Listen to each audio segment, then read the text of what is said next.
here. This is a great spot.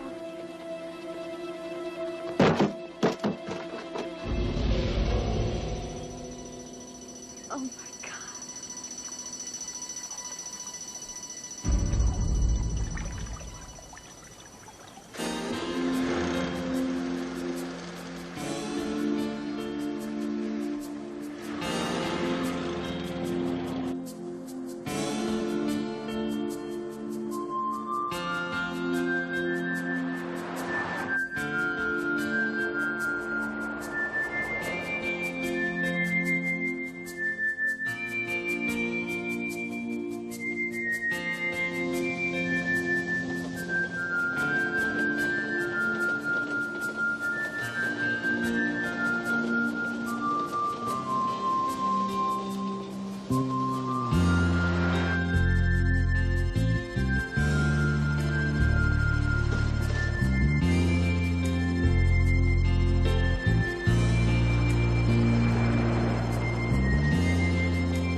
Like she missed the bridge and the porpoise sprayed him in the water. You alone? Nobody else down there. I looked. Folks never slow down for the turn. I knew this would happen someday.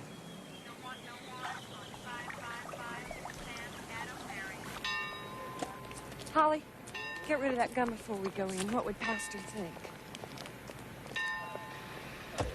Well, look at these beautiful Andersons.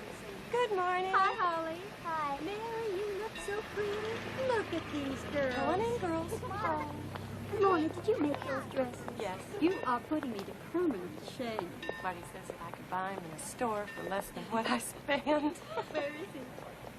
Topeka, Army Reserve meeting. Well, someone's got to go to America, even if it's once a month. Good morning. Good morning, Hi. Lorna. Good morning, Bruce. God's painted us a fine morning, hasn't he? You're doing the service this morning. Oh, where's Pastor? Pastor won't be with us this morning. Some sort of problem in the family.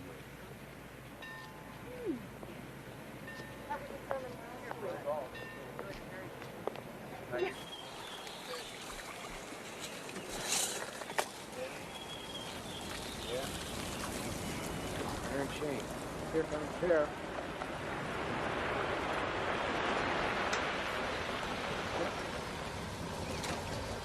Morning, John. Mike. It's a hell of a way to start the Sabbath, huh? Yeah. This is where she went off the road? Guess so.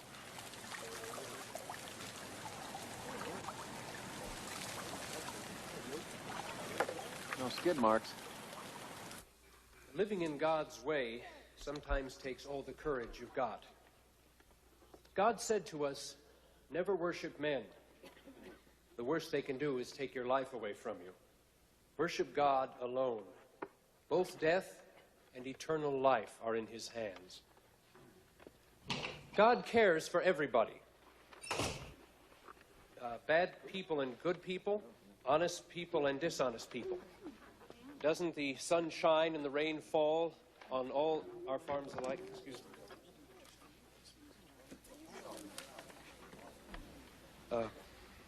Brothers and sisters, we just got a call Pastor's wife is missing. I would like to ask you to go home, change your clothes, and we'll gather back here to form a search party. Thank you very much. Come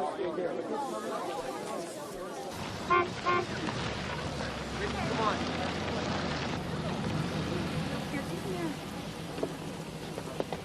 Yeah, look. Careful, the battery's probably inverted. We're okay. Looks like the ignition's turned off. Some cups floating around in here. Drinking and driving. You probably slipped the curb and hit the bridge post on the way down. That would have knocked the driver's side door off. Here's your purse. Once the door popped, she probably flew out and rolled into the drink along with the car. Same old story. No seatbelt. Got a license. Sandra Stringer Bird. 1105 Henry Street. Age 32. 5'2".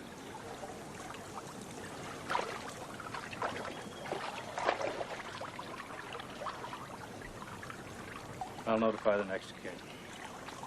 Okay if we remove the body? This is your case, John.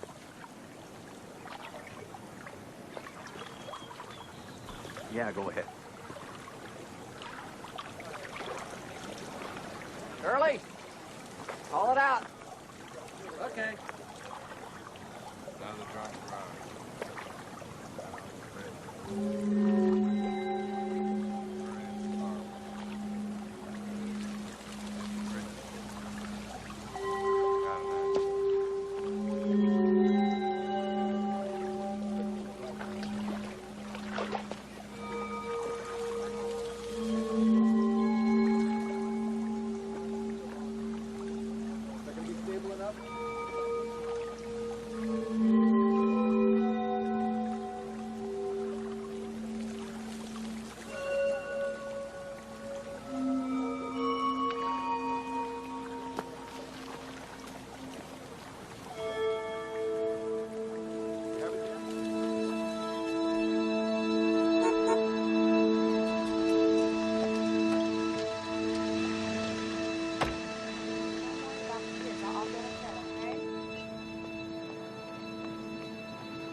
They found Sandy.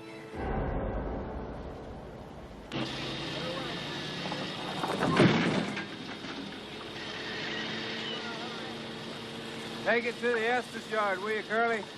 It's his turn. Mike? See a second? Found a line of blood drops. Traced them over here, look.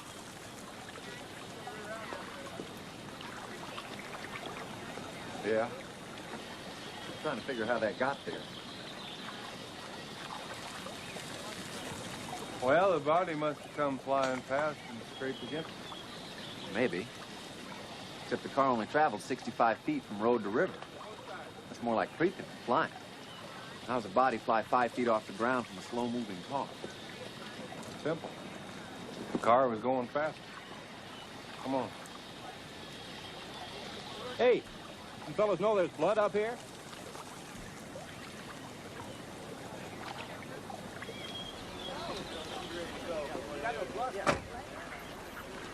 John, your sergeant called in a second ago. He's notified next of kin the body will be at Foster's mortuary. Thanks, Walt. By the way, said the victim's a preacher's wife. Shame, huh? Could you give us some room here, folks? What's the light?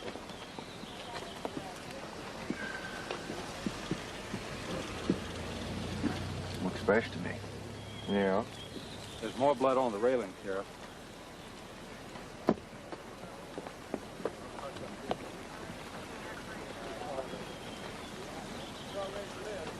Mike, I gotta tell you, I'm feeling downright hinky about this.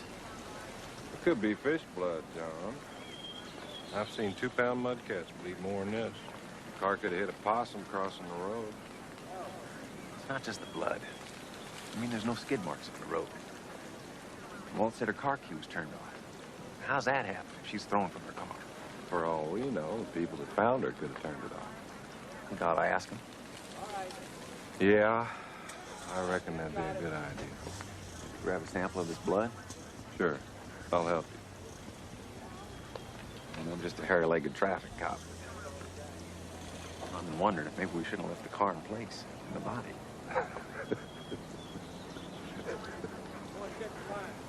I think I know what the problem could be here, John. You've been watching too many Kojak reruns. Lordy. Who'd want to hurt a poor old preacher's wife?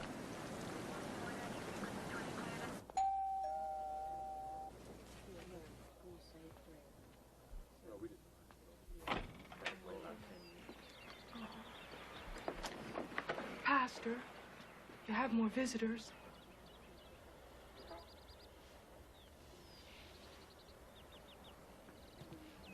We're just so sorry. I know.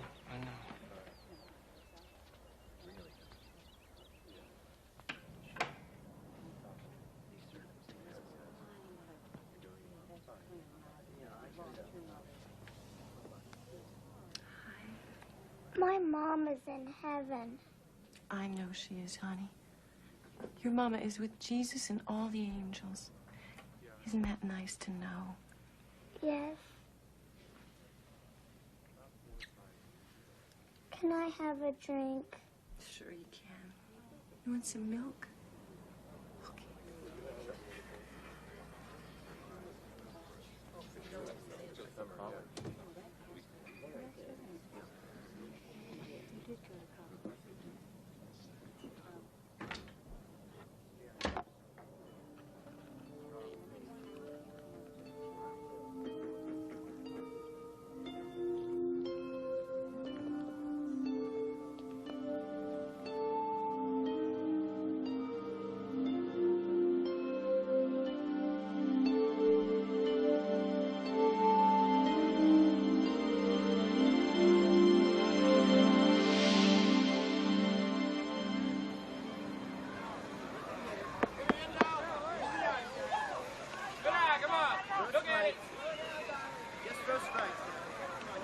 All right, come on, weak stick, weak stick, weak stick. All right. Come on, Marty, hit the ball. Allied Hardware can't beat a run. Hi, Paula. Hi. I haven't seen you guys since, The girls' Grammy Award. Yes. I didn't know you were a softball widow. I wasn't until Bob joined the church team. You know the worst part? I love it.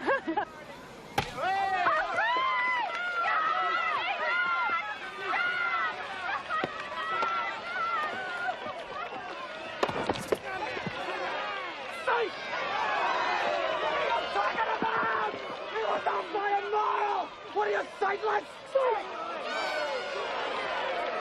Get a German Shepherd! He can call a boy better than you! This is a church team? Who is he? Our minister. 2, 4, 6, 8. Who do we appreciate? Again, way to play. It's not how you play, it's how you party. Lorna, Marty, I want you to meet somebody.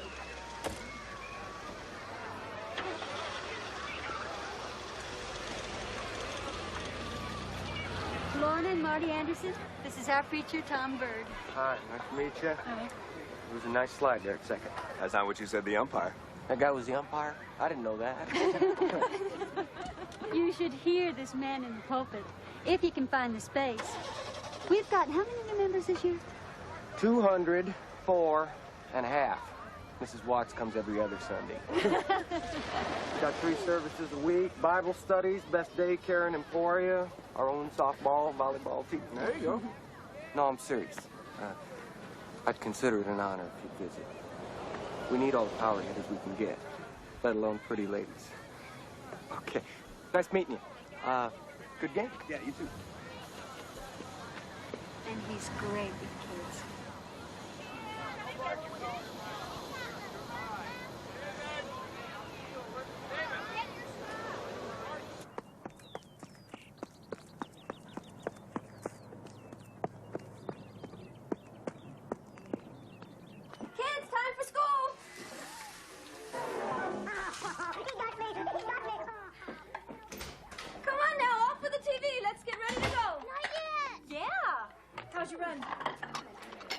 5 miles and 35 flat.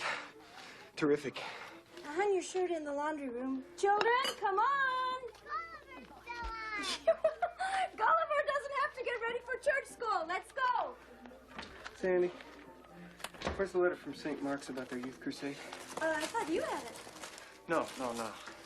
I gave it to you to write down the address, you remember? And look by the phone book. Children, come on! Okay. Hurry up. Yeah. Oh, how can you find anything here? Sandy, I love you dearly, but look at this mess. Well, how do you like that? The maid didn't shower. Oh, I'm sorry. The faculty club ran till 10. It was iron your shirt or do the dishes. Did you at least remember the street? I'd settle for remembering the day. Today's the day. Look, we had this set up weeks ago. Now, we both have to drive kids. We got to be in Kansas City by 6. I have a department meeting at 5. I have to be there. We need a secretary worse than we need a maid.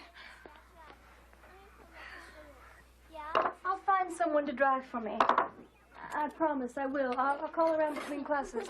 Where's mine? I've got mine. I'm sorry, honey. I can't do it all.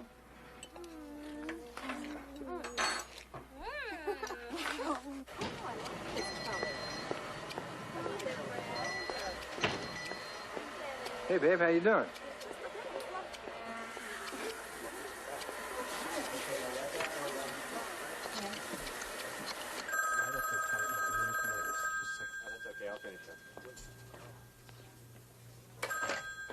Yeah, loud. They're about to kick us out, Marty.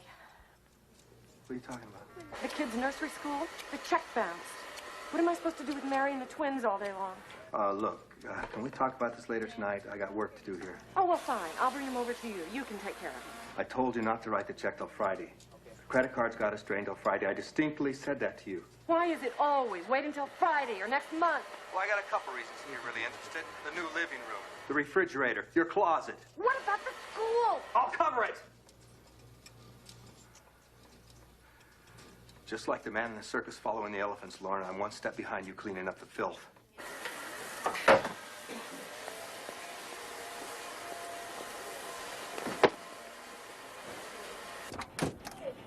Hi, Marty. Your kids are playing on my back porch if you miss them. All right, thanks.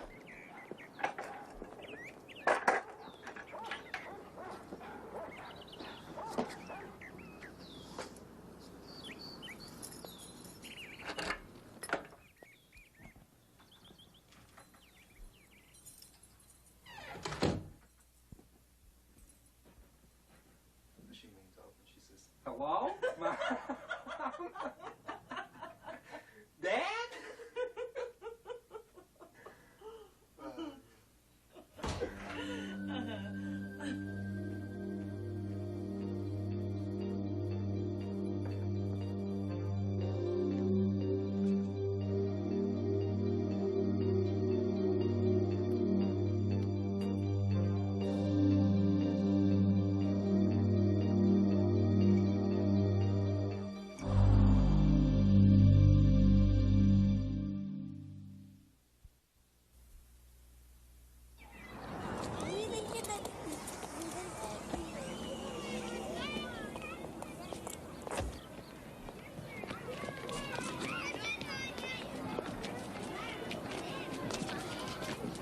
Mrs. Anderson?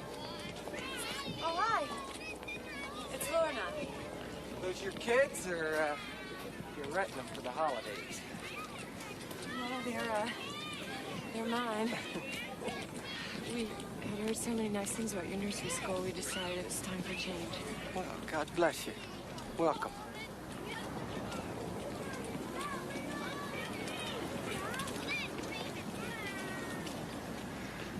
Maybe a change would be nice for Mom and Dad, too. Brunhandel reached out and helped me. I'm a real klutz. Well, it was good to see you again. I said that, didn't I? Are you and your husband going to a church here in town? Presbyterian off and on. More off and on lately. Well, I suppose Missouri Synod has a pretty conservative reputation compared to the Presbyterians, but we like to think we're more interested in families than policies. To tell you the truth, Reverend, I'm not sure we belong in church anymore. I don't believe that. Not of anyone. God doesn't judge, Lorna. And neither do I.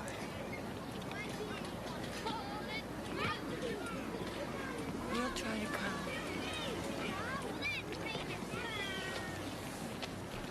I'll ask the Lord to reserve a pew for you, okay? Okay.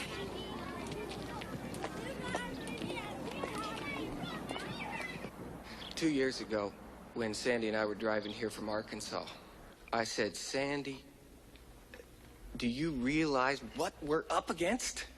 I mean, we're not just taking over a parish. We're starting from scratch. We're giving birth to a whole new church. I says, what's it like giving birth? And Sandy said, well, Tom, imagine trying to swallow a watermelon. I said, turn the car around.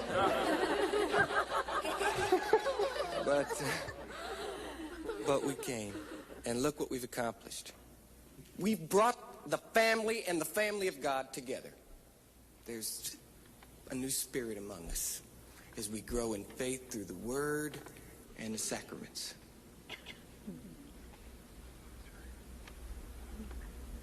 And more of us are joining the family every day, finding a new life and a new meaning to life. Remember Paul's letter from a Roman prison? I haven't yet got anywhere near being the kind of person I want to be. But nothing's going to stop me now. I intend to be the kind of person Jesus wants. I'm like a long-distance runner. I can see the finish, and I'm gonna get there. Who can take God's love away from us now? The love that Jesus has brought down and made real. Hi there, I'm Sandy Bird, welcoming committee. Hi, Lorna Anderson. This is my husband, Marty. How you doing? We really enjoyed the service. You must be very proud of your husband. Oh, I am. Even if he does work 24 hours a day. Boy, am I glad to see you. I told the Lord you'd be coming around. I didn't want to look bad. Hi, Marty. How you doing? Where are the kids? Well, they ran off toward your playground. Well, why don't you leave them a while? Come to our Bible study class. Well, I haven't been to Bible study since Assembly of God in Hutchinson. Well, to tell you the truth, I appreciate it, but I try to keep my Sunday afternoons open for my girls. Well, maybe I could stay and you could take the girls. Sure, why not? I'll just round them up. I enjoyed the sermon. Oh, Marty, don't forget, we're going out at 6. Well, I'm in your hands. Captain Holly. Little to the left now, honey. All right, who's ready for hot chocolate? Me! All right. Holly, you help the twins with the cups, okay? Hot chocolate! Hot chocolate! Let's go! Yay! Come on, get in line. Come on. Come on, twins, get in line up there. All right, now, Holly, you're in charge. Be careful, don't burn yourself. That's all. Thank you. Okay, Munchkins, listen up here. I got a deal for you guys. Now, you guys help me clean up all this trash and stuff, and we'll take a cruise over and look at the dam on the way home. What do you say? What about Mom's party? What about it? Don't you have to be home early? Hey, what's more important, you guys or the Emporia Women's Chili Dillery? Auxiliary! Oh, yeah, auxiliary.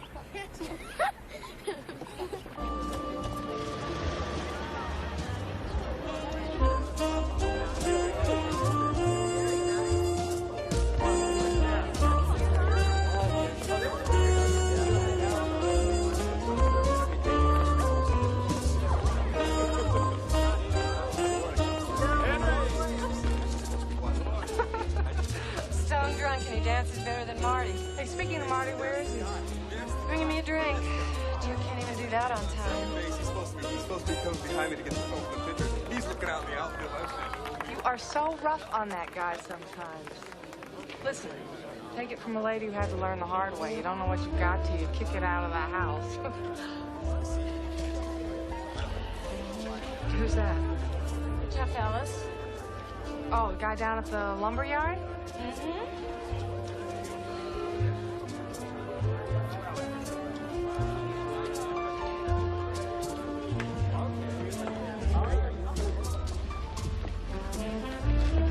Jeffrey Ellis, you are one good-looking man. What are you drinking? Very nice. Can you have a taste?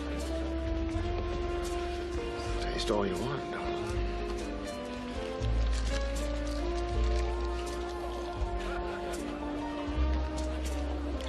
Haven't seen you around much lately. I missed you. Yeah, well, I don't get around the Colony Club much anymore. Yeah, you stopped coming around just when I was hoping to get to know you better.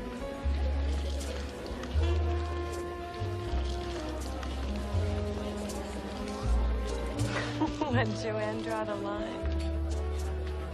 Joanne's got nothing to do. A lot of work. All work and no play makes Jeffrey a dull boy. I'm never dull.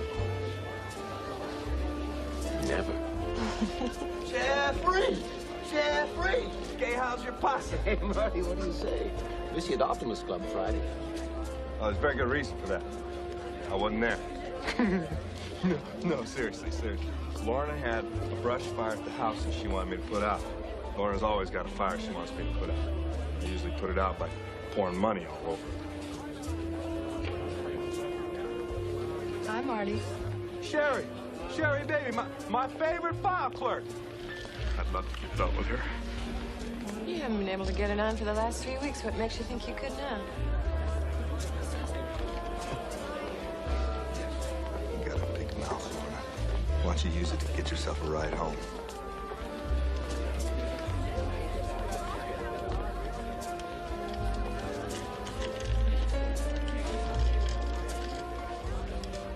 Want a date?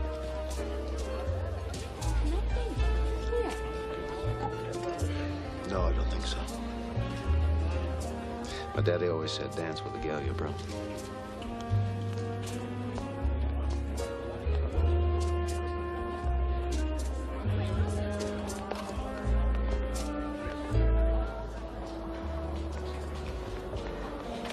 You want to leave, Marty?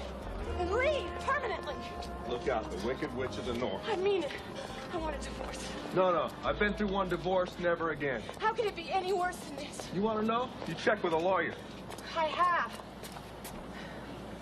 Twice last year. But you never did anything about it, did you, Lorna? Now, why is that? Could it just possibly be because you can't chew or sit straight unless you got a man to hang on to? Well, I don't want to hang on to you. You got nothing left to grab onto. All right, let me lay it out for you, Lorna, all bull aside. Now, I don't mind the lawyer's fees. Hell, I don't even mind splitting them property with you.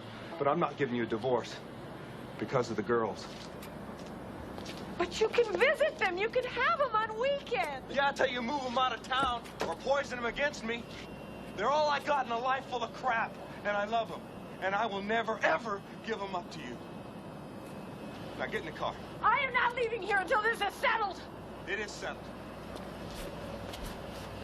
You are not running away from this, Marty!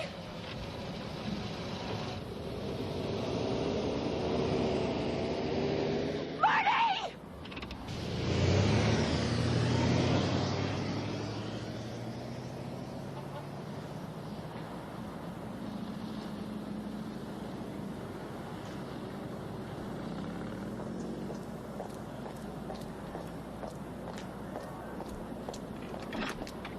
Lorna?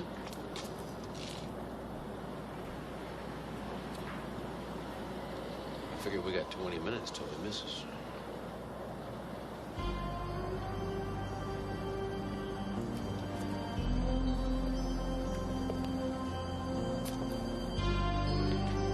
What would your daddy say?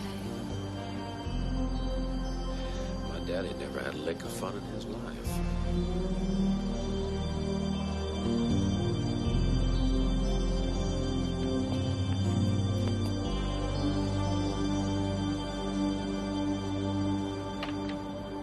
And suddenly there came a sound from heaven as of a rushing mighty wind, and it filled all the house where they were sitting. And they were all filled with the Holy Ghost, and began to speak with other tongues, does that mean, other tongues? Sounds like one of those cheap horror movies. No. Other tongues means more like a foreign language. See, these Galileans, here they were trying to spread God's word to a room full of foreigners, when suddenly, touched by God, they were able to speak in these guys' own dialect. It's too bad God didn't create computers for them. We'd be 2,000 years closer to a universal language. Well, computers are nice, but they hardly count as God's handiwork. I don't know. My department chairman sure thinks they're a miracle. I mean, they can communicate and create art and Your save chairman ought to lives. learn to distinguish between the spiritual and the secular, Sandy. Well, why can't we think of them as a gift from God? Like an extension of God's power. They're a machine, nothing more. Wasn't that what the church was saying about TV a few years ago? And what good has TV come to? Sure raised a lot of money for the Lutheran Church last year.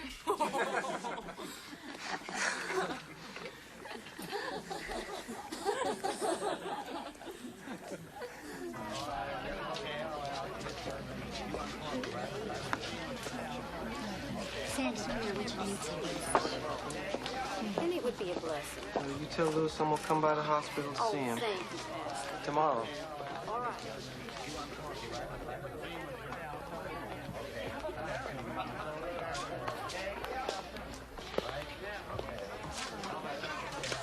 I thought I'd come over and pick this pretty wallflower here. I'm not feeling very flowery tonight. Are you feeling all right? Oh, you know, running a family runs you down sometimes. Well, once in a while, you gotta look at it like the bell lap in a big race. No sense dropping out. Look how much work we put in. Easy for you to say the shape you're in. Oh, thank you. After having just survived the great debate, I appreciate that. Survived. If computers are God's work, I've been after the wrong guy to straighten out my light bill. I totally agree with what you're saying. But then, I always do. You know, Lorna, I look at you and I really do see a flower. A real beauty. But dry. Like you haven't been nourished spiritually in a long, long time. Pastor Church was the biggest part of my life before I moved here. And then somehow it got lost. And I feel like I found it again, but I'm scared that it's too late. I'm sorry.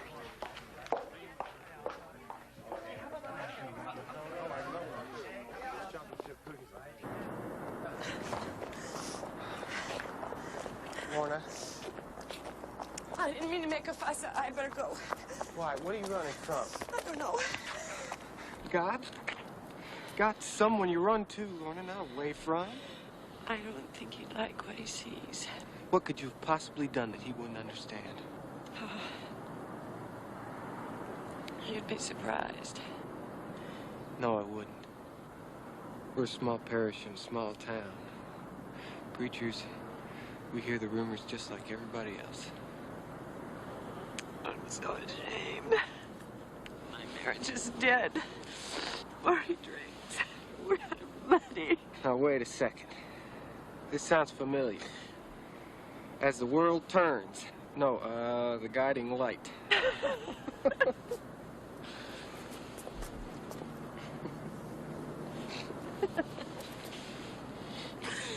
You're like a little girl. Except you be his children. You shall not enter the kingdom of heaven. Heaven I can handle. Earth is my problem. How bad's the money trouble?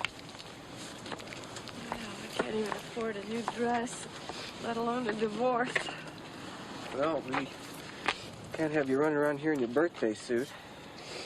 Nice as that might be.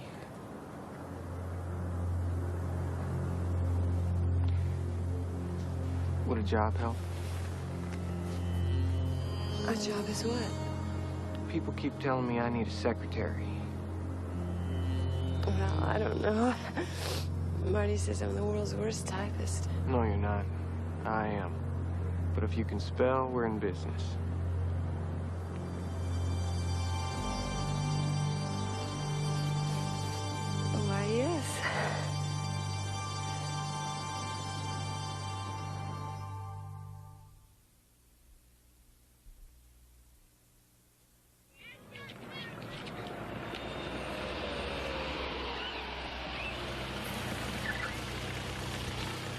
Okay, kids, run ahead. Hurry, we're late. I knew it. There's Larry Bishop's car. I'm late for the building committee. It's okay, I called ahead. Lorna will tell him. You can't help it if your car wouldn't start. $90 for a new solenoid. What are they made of? Gold? This one's next. It won't idle worth a hoot. Just what we need. Both cars in the shop. Oh, no, let me help. 2 cars. 30 years preaching in Arkansas, my dad never had 2 cars. Your mom didn't work. That's right. She stayed home. Where she belonged. That's not fair, Tom. I support you. Why can't you support me? My salary buys half that car part and clothes for the kids. Tom? What time do you want me to pick you up? 5:30. I have a...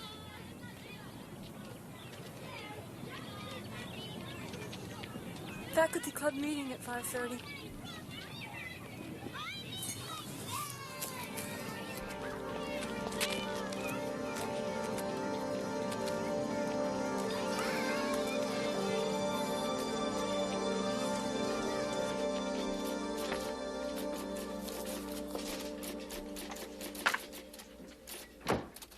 I'm off to get copy paper. Oh, thank you, Cheryl.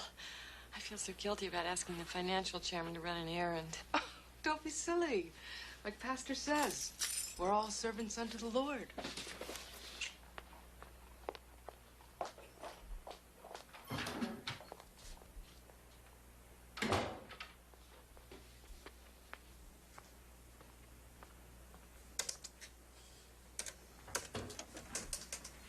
Getting hungry?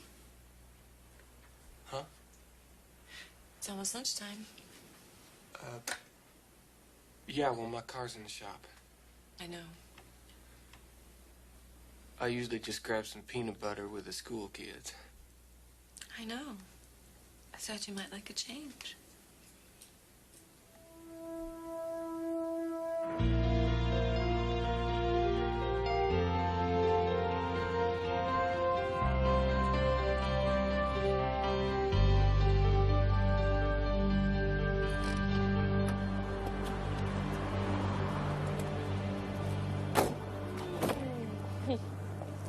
Sometimes I like to get away from things out here.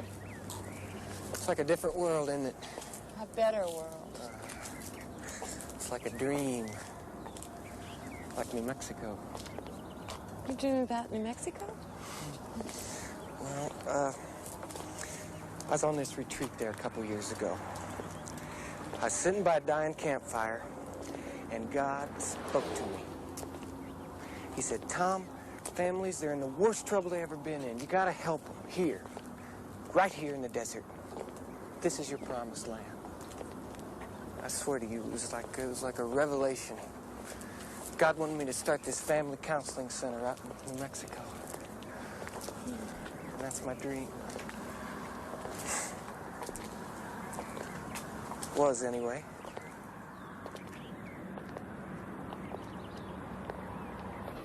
Well, I'm just like all the ladies.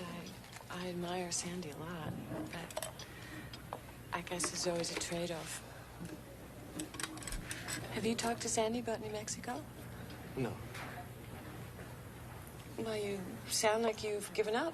I thought maybe Sandy objected. Pastor, you've helped me so much. Call me Tom. Please.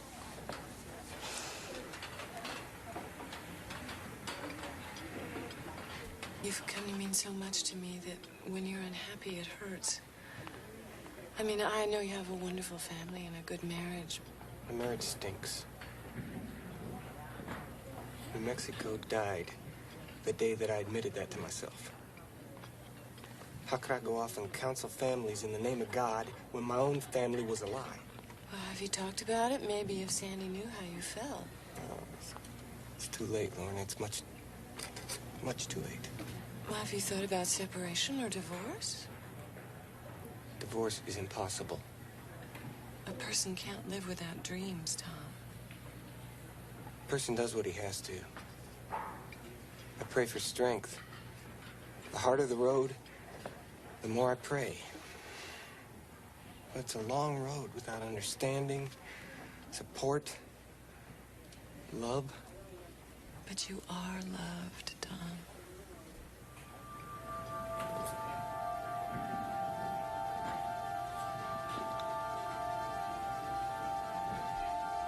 Very much.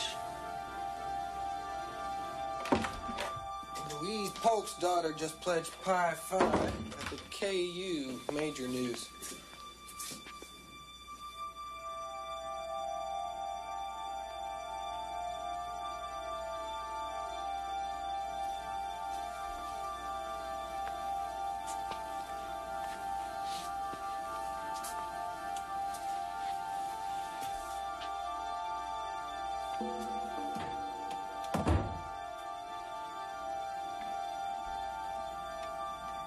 Cheryl's not here. She went to Wichita for more copy paper. She can't possibly be back till 4. Wouldn't that usually be your job? I told her I'd have been glad to go. But I've been having car trouble.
Do you need some help?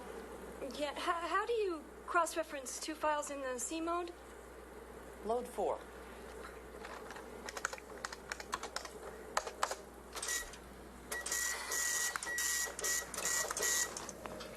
Oh, no.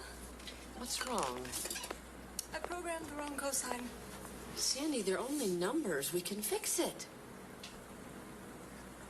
What's wrong? I don't think Tom loves me anymore. Thank God. Imagination we can handle. I thought you had a fatal disease or something.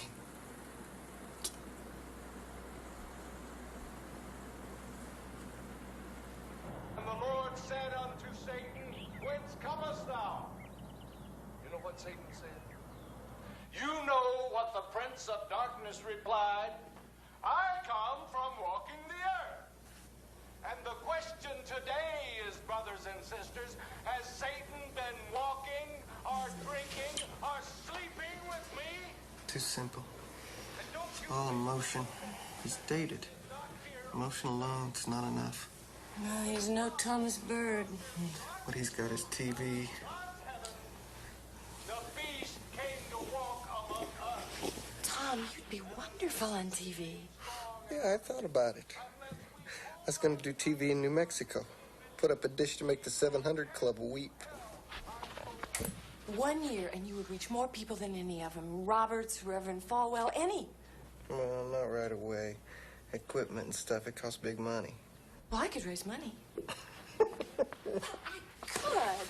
I've done it for the Health Association, the Women's Auxiliary. Yeah, but could you do it in New Mexico? Yes. The key is believing in your cause. Faith is everything. You taught me that. And I believe in you, Tom Bird. We could marry, take all the kids to New Mexico. Well, what makes you think I'd marry you? The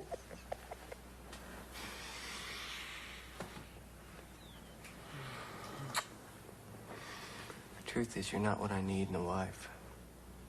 If I could make you what I need. And I could learn. Oh, I could learn. What are we waiting for? Somebody call a preacher.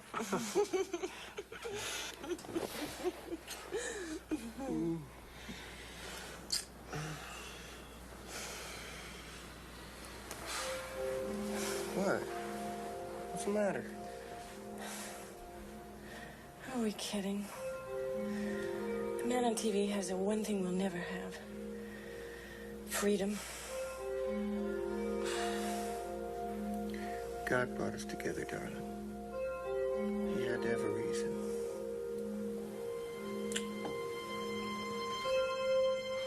He had to have a reason.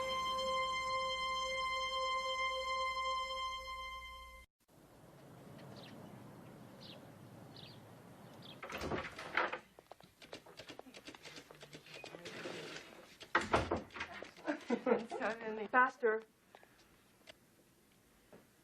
Mr. Linton was by an hour ago. He wants you to come to a voters' assembly meeting tonight at 8. We don't have an assembly tonight. What's it about? Well, I think you better ask him.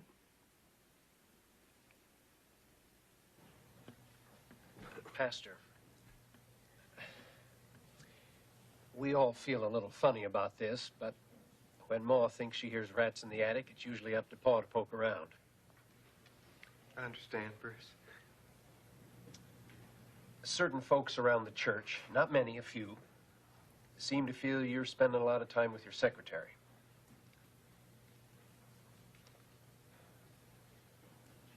Well, don't most bosses spend time with their secretaries? Well, they surely do, but one fella saw you over to the Turnpike restaurant having lunch together. And another woman has an aunt over in Council Grove who saw you walking around Main Street with Lorna.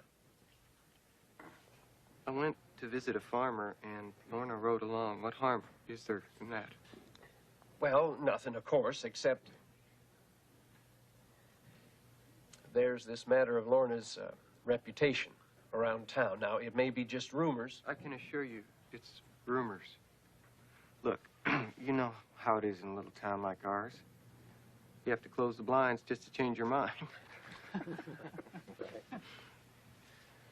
Now, you're all here doing your job, and my hat's off to you, but let's separate fact from fiction.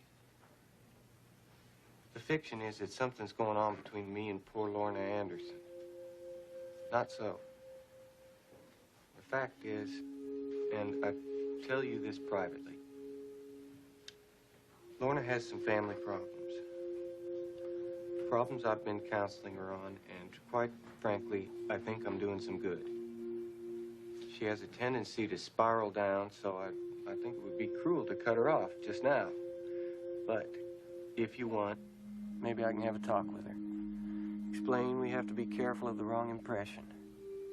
I can keep my eye on her, and everyone's happy. So, what do you think?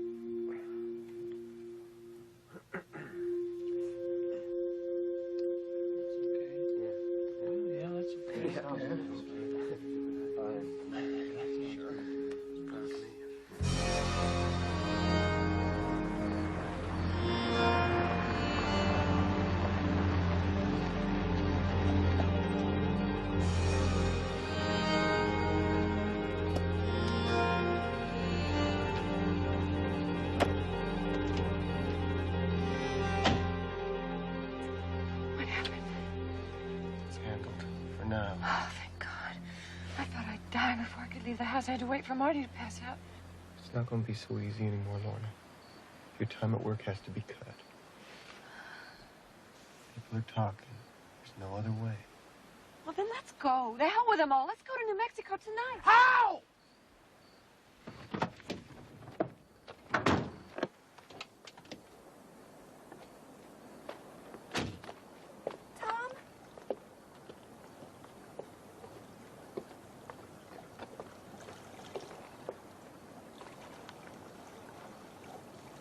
I've never felt with any man what I feel with you.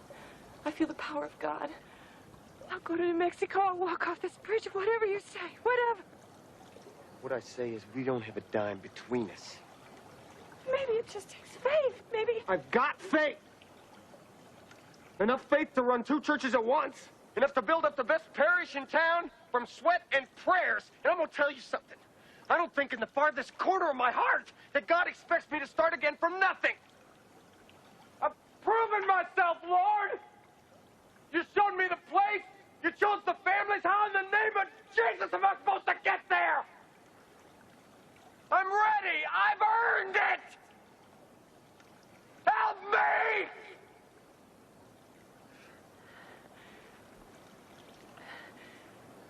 Maybe we better go back to the car. At least we'll have a little more time together soon. Marty's going to army camp.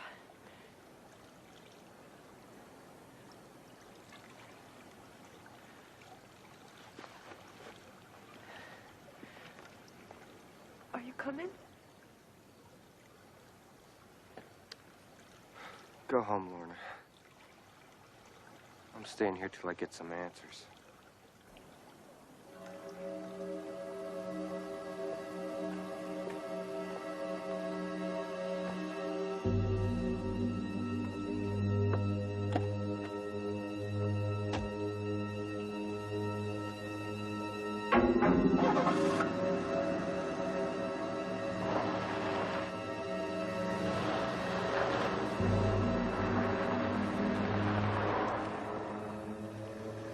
How long will Marty be at this army thing?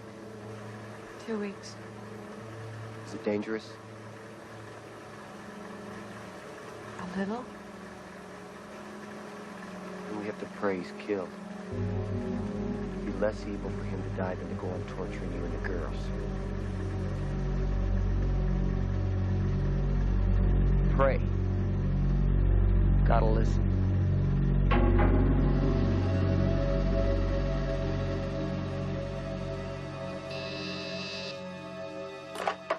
Uh-huh. Yeah, send her in.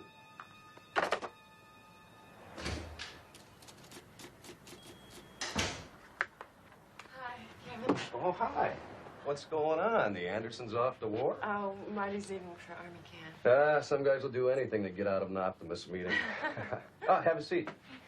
Actually, we're kind of late. I had to talk Marty into letting me run in.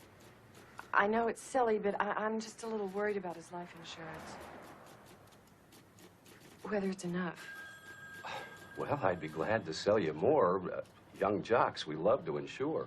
It's just that last year, 2 soldiers were accidentally killed there, and, you know, if anything happened, I'd be alone with the girls, and you know how Marty feels about the girls. Oh, I understand completely. That's what life insurance is all about.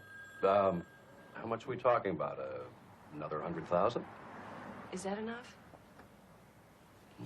Let me get your file.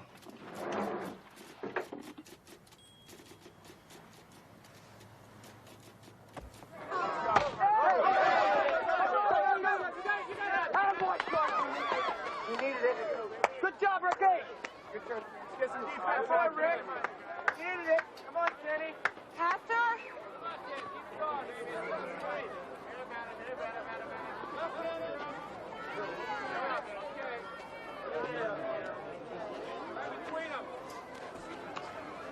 You're late. Marty just called. He's flying from Tacoma to Topeka tonight. Good. Good for him. His camp is over, Tom. He's coming back.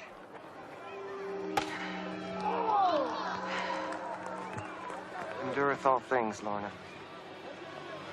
Hopest all things. I will. You know I will. I'm just wondering if maybe God and us couldn't use a little help.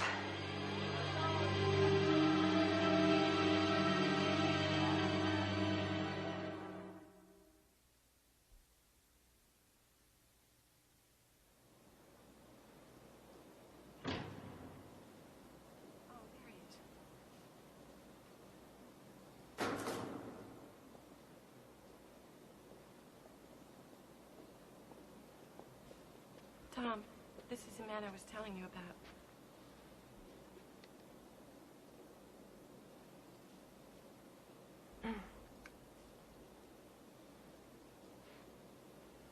This is Dwayne Stark.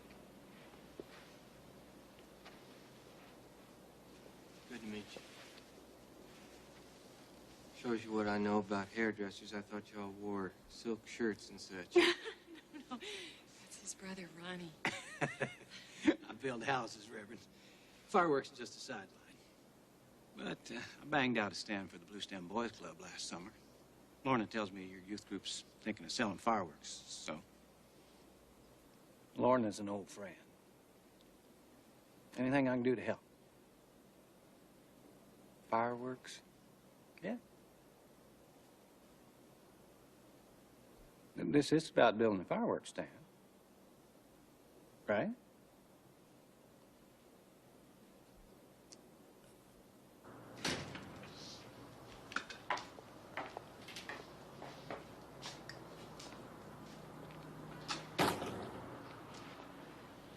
I've never done anything like that in my life. I have to think about it. That's all I can do for now. Good. Call me then. Yeah. Sure.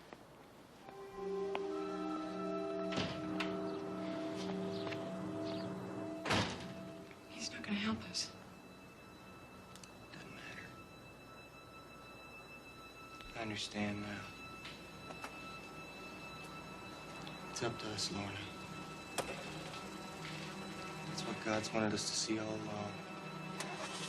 Faith without works is dead.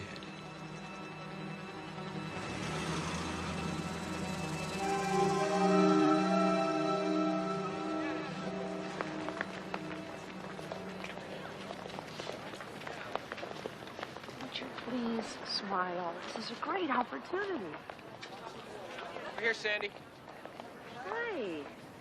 Hey. How are you? Fine. Are you playing chauffeur today? Oh, no. I'm getting ready to play professor. Tom's going to teach a class in ethics for the School of Religion. That's great. Well, you'll be here more often, but at least you'll have some company. More often.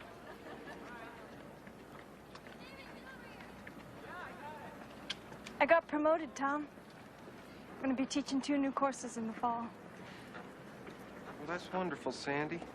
Lord knows you worked for it. Well, you two have a lot to celebrate. See you tomorrow.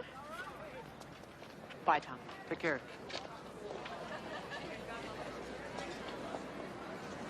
You mean it? I know it'll be more hours, Tom, but I promise I'll pull the rest together. I know you'll try. Oh, let's celebrate. Saturday night, dinner and a movie. My treat. Okay, why not? Okay.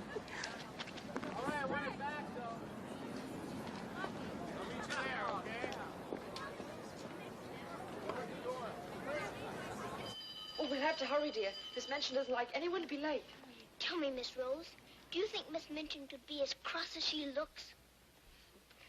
What will I have to do today? Hi, kids, I'm home. Mom! What movie did you see? Return of the Jedi. Oh. And if you're very, very good, I'll take you and Hillary tomorrow. Where are you going now? To the church a while. Can I have some more dessert? Please, Mom. Please. I want some pie, too. Oh, come here. How can I say no tonight? Give me a kiss. Okay, one more piece of pie, and then off to bed. Yay!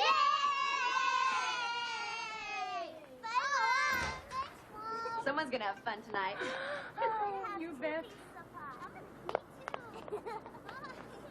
We'll be back by 10:30.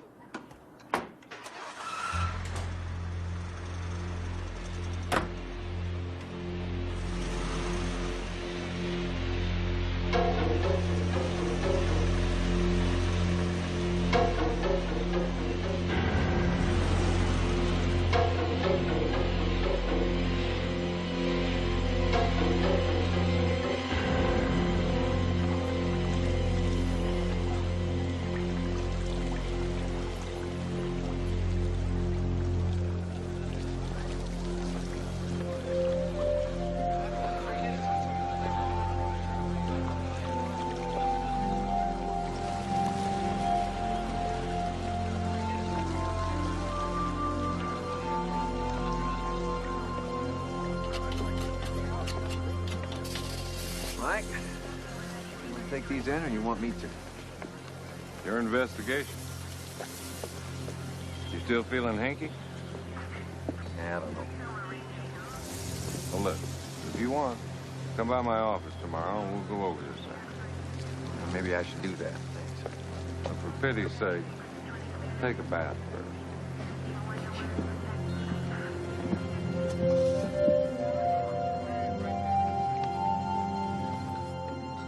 Oh, Jason, no more TV. Come on, say goodnight to your dad. Night, Dad. Night, Dad. Night, boys. Aren't you a little old for homework? No, and neither are you. To bed, please. Now, thank you. More coffee? 3:15, acknowledge. Huh? It works every time. Do you want some more coffee? Oh, no thanks. Just keeps me awake. I know. Simple traffic accident. How long could it take? Oh, boy. What are you doing? Starting a new pot. Is that a picture of her? Yeah. I went by her office at the college. They let me have this.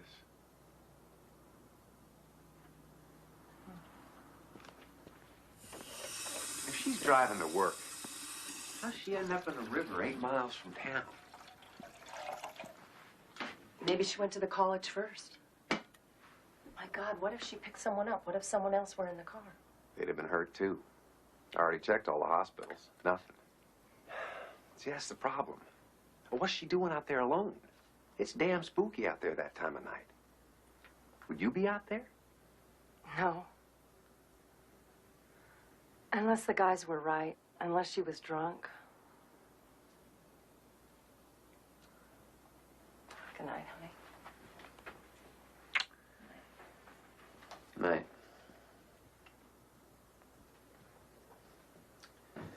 Even a drunk will hit the brakes.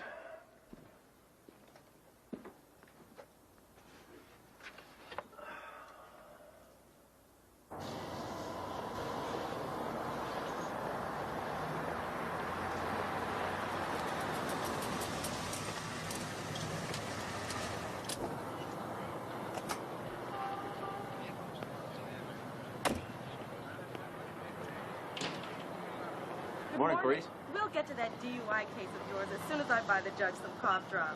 Great. Oh, by the way, Ted Shanks has been phoning around for you. Okay, thanks.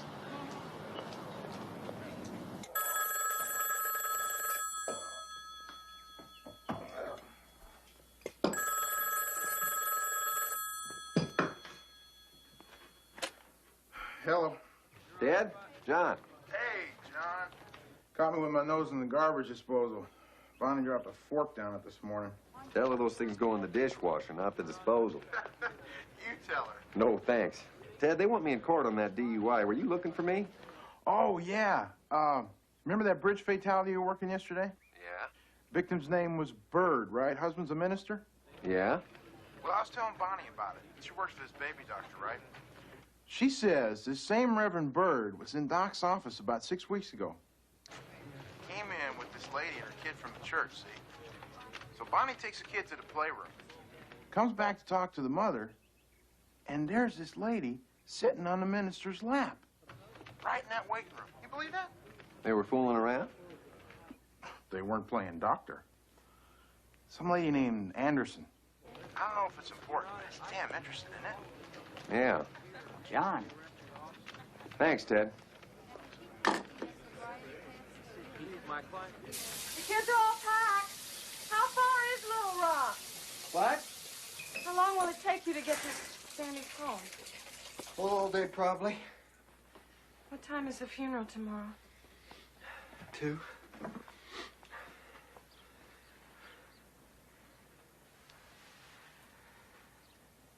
I'll go with you if you ask me, you know that.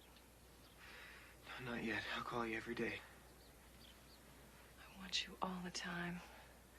My heart aches for Sandy, but still I can't wait. I want to live with you. Sleep in the same bed.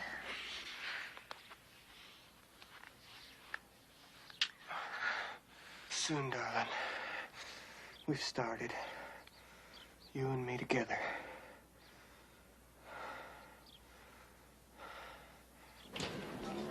Morning. Morning, John. Catch any fish last week? I just washed a couple worms, Art.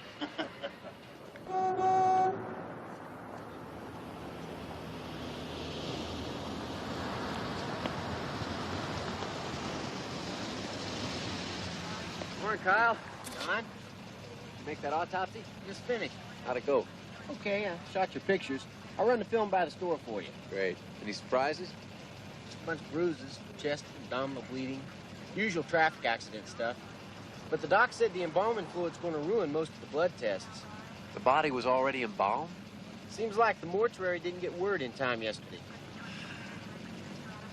So we don't know her alcohol level. No, they did get that.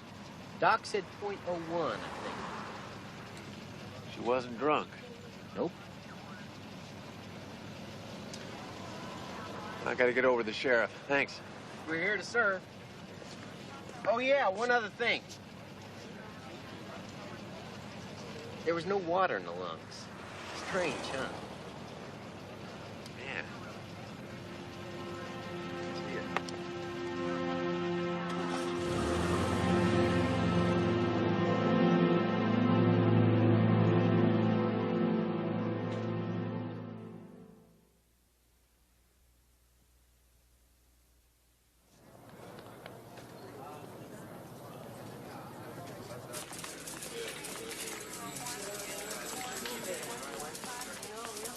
Never. Operating room was real small. Like working in a cracker box. Ready when you are, Mike. There's the cage, Pete. John, you remember the coroner, don't you, Dr. Giles? Yes. We worked a couple accidents together. Sure. Good to see you. We'll be right with you. Doc would just tell me about the old hospital down on 15th Street. Okay. Hey, John. Here you got stuck with a wreck that happened on Ted's shift. Yeah, he's real sorry about it, too. Sure he is. You guys meet the new rival for my job? Detective John Rule? I'm no match for the Kansas Bureau of Investigation. Believe me, you can have this one first. I'm not sure I want it. Doesn't sound like there's that much to go on. All right, whoever's traveling to the river, let's saddle up. See you later, girl.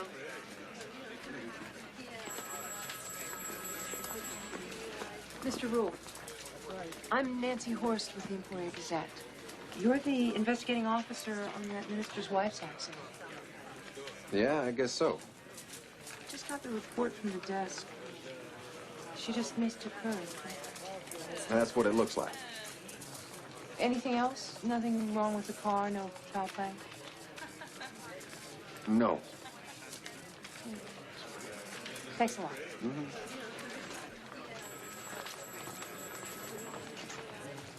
Crazy thing is, Doctor, the what was over there under the bridge where we found the blood smear. So how's a car going maybe 5 miles an hour throw its victim or the what clear over there? Well, if you're right about the car speed, you'd be right about that. Well, I could be wrong. I've worked 700 and some car wrecks. I don't even understand how the body got east of the car. We should have found her west of the car if she was thrown from the driver's door. And if she rolled in the river, she had to drown. How come there wasn't any water in her lungs? I mean, your pathologist said he didn't find any water in the lungs, right? Yeah. Right. Before the railing smears, we found some blood on the plank. Over here. No, wait. Maybe here. How the hell can you tell? Stuff's dried as brown as the wood. John, you guys took some pictures, didn't you, of the blood? Yeah. Russ Clayton took a series. Color or that black and white stock the HP carries around? Black and white. Good luck. Blood will never show up. Well, anyway, that's the long and short of it. So, what are we gonna call this, boys?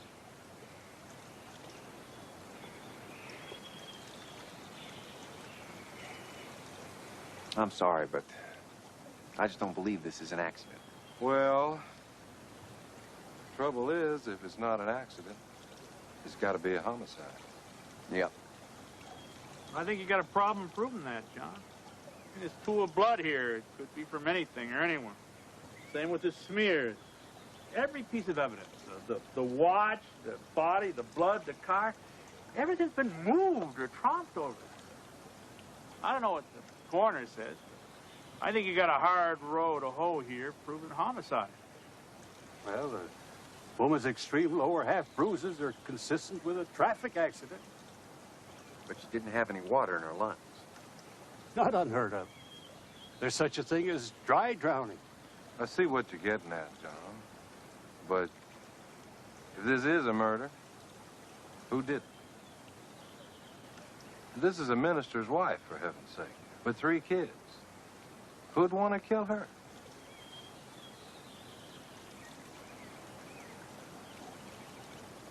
Accident. Accidental death. There's nothing else to call it.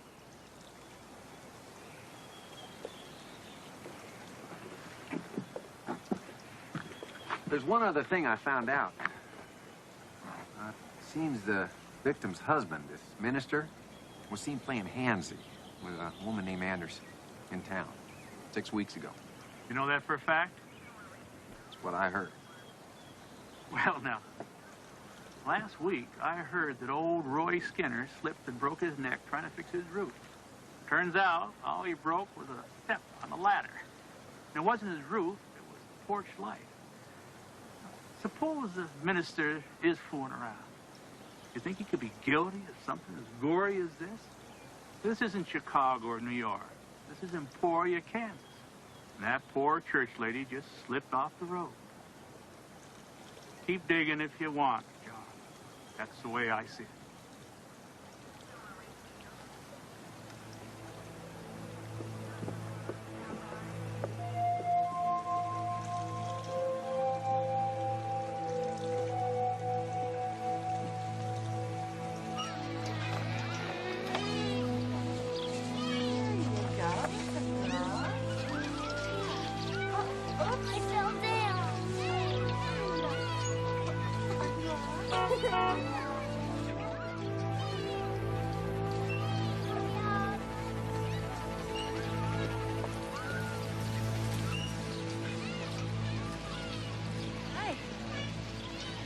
You should see the kids together. They're wonderful.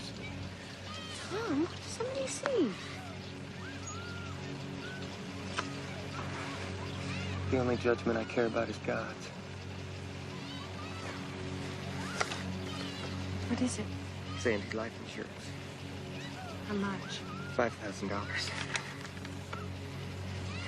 Oh, it seems so wrong sometimes. I know. I know the day don't go by that I don't hurt for Sandy, but you have to marvel, hon. Marvel. Just marvel at the order of God's plan. Sandy's in the arms of Jesus, and we can use this money to start God's work. Is 5,000 enough? What it is seed money for the Lord's harvest. Everything will build from this. Wait and see. Just wait and see.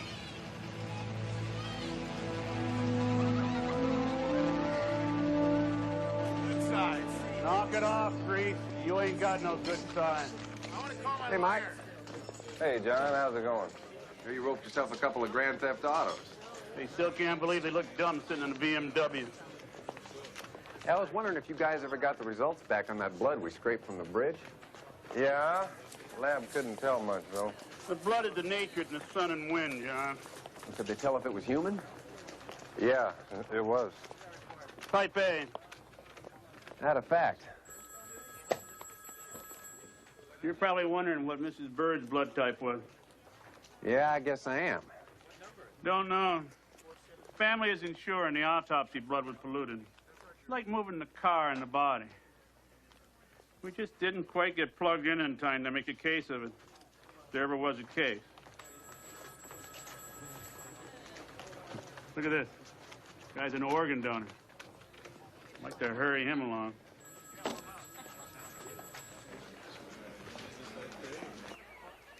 How long did you work with Sandy? All 3 semesters she was here. Never knew anyone quite like her. She got 2 college degrees in 4 years and still made Phi Beta Kappa. Everyone loves Sandy. Everyone. She liked to work late? Sometimes. Never past midnight, though. Why? The head of the department doesn't like us working late at night, and it gets a little weird. As far as you know, was everything all right with her marriage? Sure. A few bumps down the road now and again, but... We're talking about an accident thing, right? Oh, yeah. It's just my report's due pretty soon. Well, I'm just tying up a few loose ends, that's all. Everything was okay with her marriage, yes. It was great.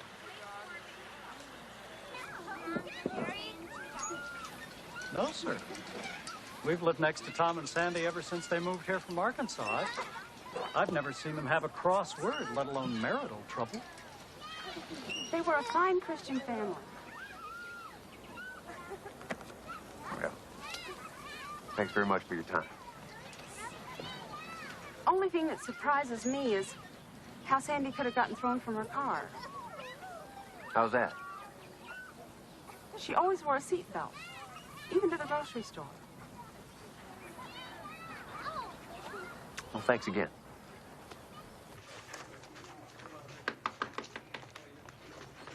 Judge Denton, Trooper Rule to see you. What you want? A search warrant. Highway patrolman wants a search warrant? Yes, sir. I'd like to look around inside this preacher's wife's station wagon. There's possible foul play involved. Foul play? Why isn't the sheriff's office in here if there's foul play? Well, neither the KBI or the sheriff have assumed responsibility for this. I'm still working it as a traffic accident.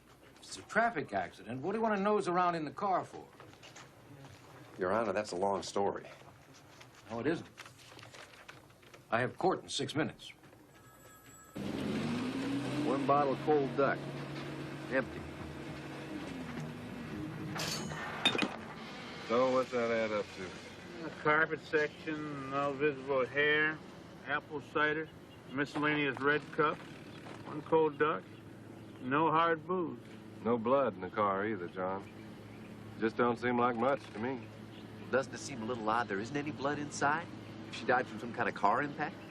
Probably impact with the ground that killed her. I don't see much here to set me dancing, John. All right, then let me show you something else. Stacy?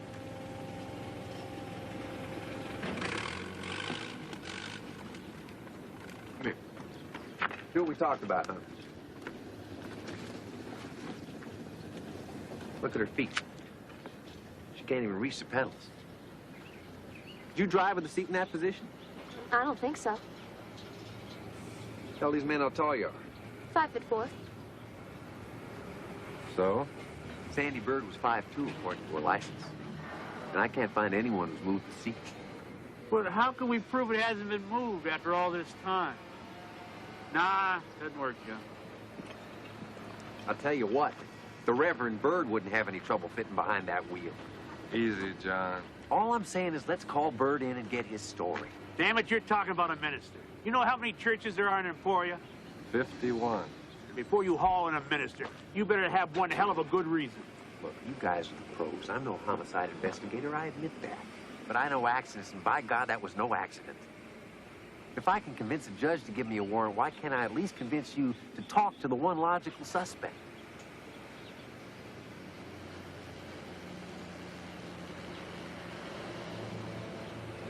Let's just see what he says. Just once. All right, once.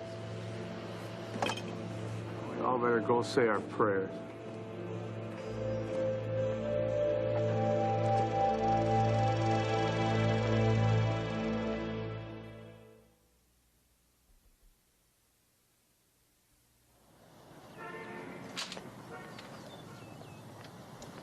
Pastor, you can meet Mr. Humphrey. Second door on the right. Thank you. Welcome. There he is. This is just a chat now. Don't treat the man like a suspect. Not even Miranda.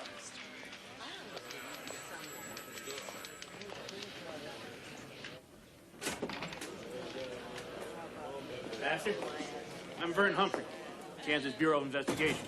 This is John Rule, Highway Patrol. I want to thank you again for dropping by. Now, as I told you on the phone, there were just a few last questions we wanted to ask before we put the file to rest on your wife. I understand. We want it over as much as anybody else. You told me on the phone that the night your wife died, you both had gone to a movie and then to your house, correct? To pick up some wine, right. Then we went over to the Royal Motel for a drink. 2 drinks, as a matter of fact. Gin fizzes. Then what? We went to the church. I had a sermon to write, and Sandy wanted to scoot on over to the college. About what time was that? 10:30. And that was the last time you saw her? Yes. In the parking lot. We had a drink of wine. We had a mild disagreement, as I recall. We made up. And she just drove away. John? Before I forget, Reverend, we found this near the accident scene. Is it familiar by any chance? That looks like it might be Sandy's. Now, you said your wife left for the college at 10:30 or so.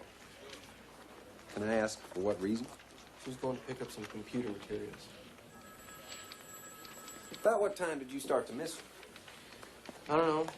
Maybe 12:30. She's going to get some papers and you didn't miss her for 2 hours?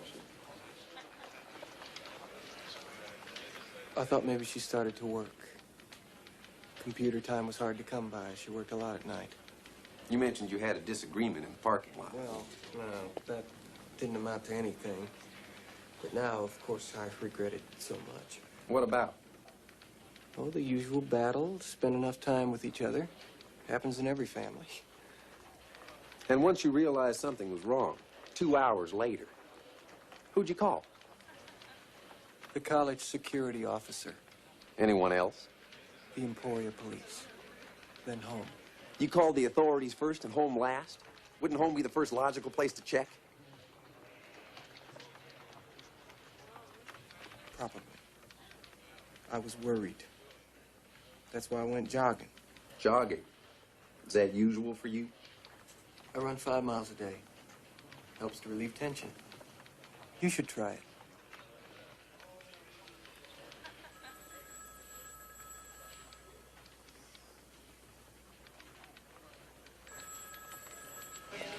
But I'll tell you, there may have been foul play, but I don't think this man had a thing to do with it. Well, somebody did. I can check around the church neighborhood. I don't think so. Maybe find someone who can place Bird's car, whether it moved. Let me tell you something. You're a good cop, John. You can believe what you want. But this old horse just isn't ready to think that a Lutheran minister up and murdered the mother of his children. Now, what's more, we haven't got a single substantial lead left to follow. We pushed it as far as we can. Any further, and the good folks of Emporia are going to start singing harassment, like the Mormon Tabernacle Choir.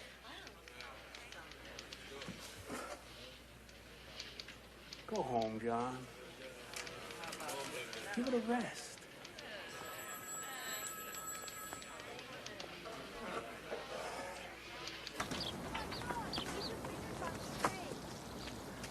John? John, they're burning. Oh!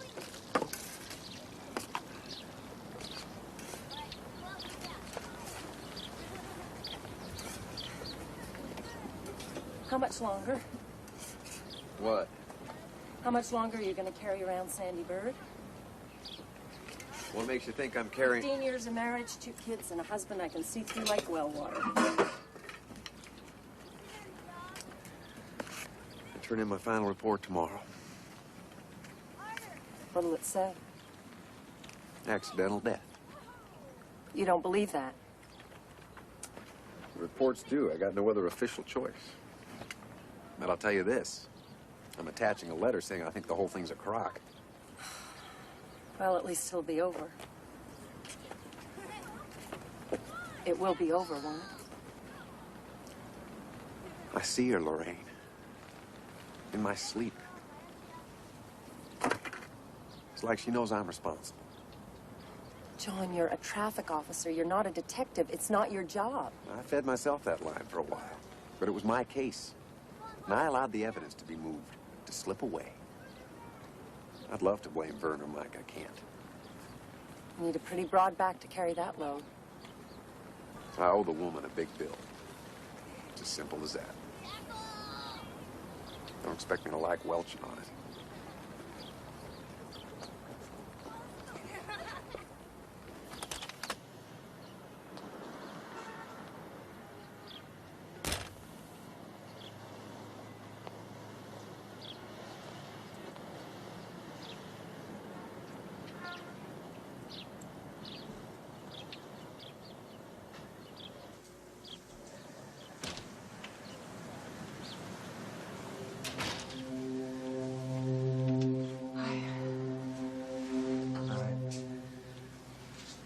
New hairdo? Oh, yeah. I got it done at the main attraction. They're not as good as you. I could have told you that. But then, I always said the more you look around, Myrna, the quicker you'll come back to Ronnie, boy. You're a good friend, Ronnie. A real good friend. Here we are. Two friends helping each other out.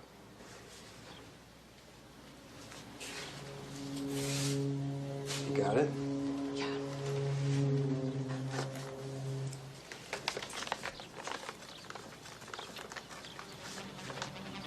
It's 5,000 like we promised. Well, obviously, I trust you. Oh, here. What's this? Marty's schedule. Can't hurt. Hey. Don't worry.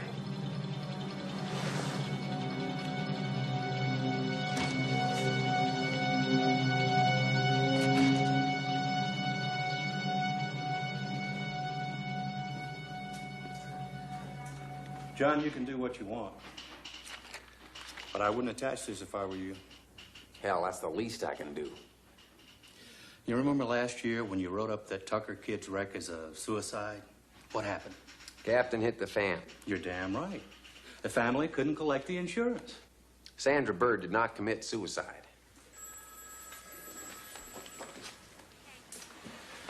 And how do you know? Oh, come on. No, seriously. You said the husband may have been playing around. He admits they had a spat. Now, how do you know she didn't just drive off that bridge and end it all? All right, anything's possible. You've got it. Anything. But the likeliest possibility is that lady just had a wreck. And I don't want to see you chalk up another black mark with the captain just to make a point. Neither would Lorraine if you'd asked her. I have to tell someone. Why? You can't even convince law enforcement. How would you ever convince a jury?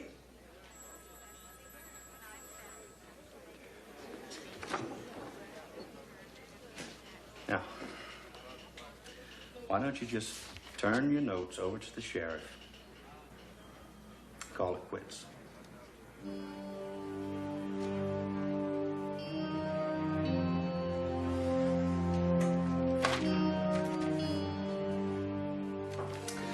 I'll send this to Topeka.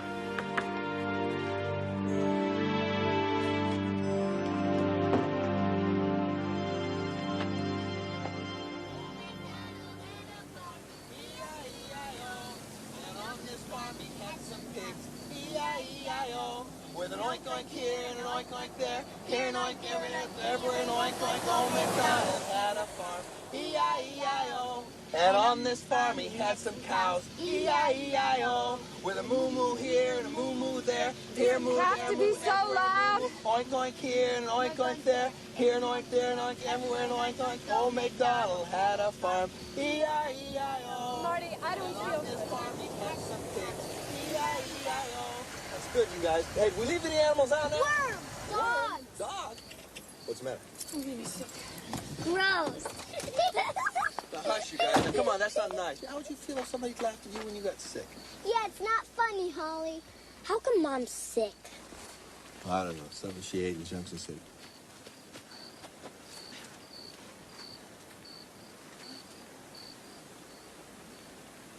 Marty, What? I dropped the keys. All right. You guys stay put now.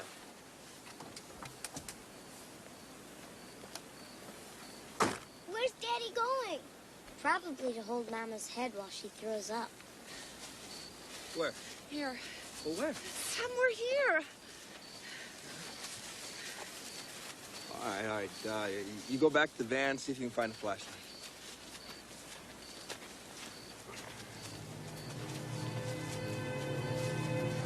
Where's the wallet? What? Where's your wallet? Hey, there's a man out there.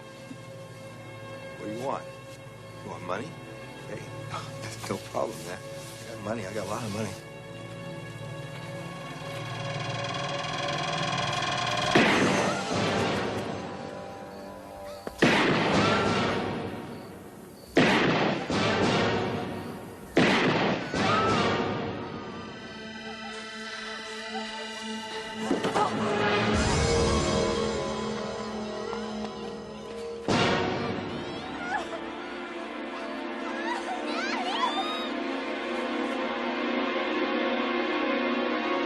No weapon. We got one shoe print. Just one? Well, these people got here before we did. But we think the one we got's a good one. Where's the wife? Over there.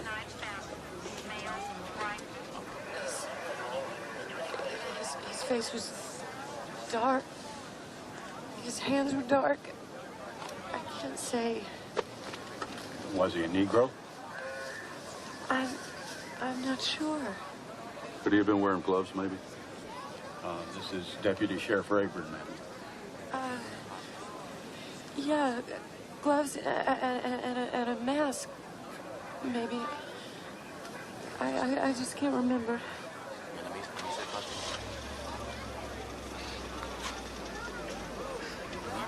Did you get a full statement? Best I could. Why don't you boys take her and the children up to Junction City Hospital? Thank you, ma'am. And I'm sorry. Come on, baby.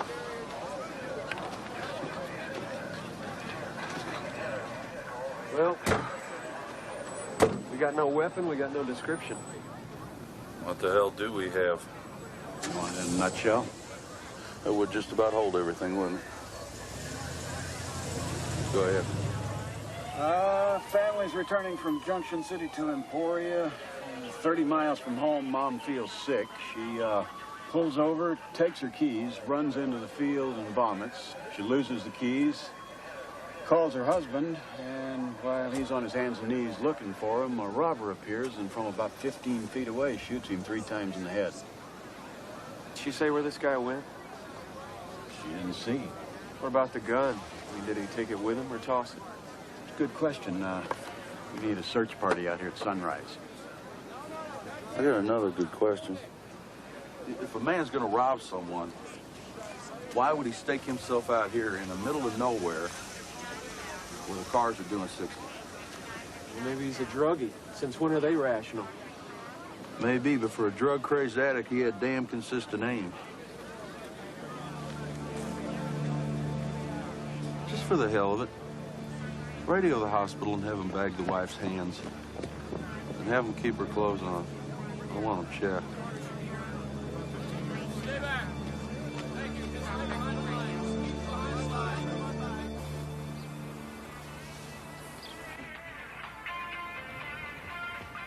10-4, Roger Dodger. Okie dokie, Slokey Pokey. Turn it up. Oh, please don't turn it up. I think I can hear it. Let me try. PSC newsroom. A local man was shot and killed near Junction City last night in a robbery attempt. The dead man is identified by Gifford County authorities as Martin Anderson of Emporia.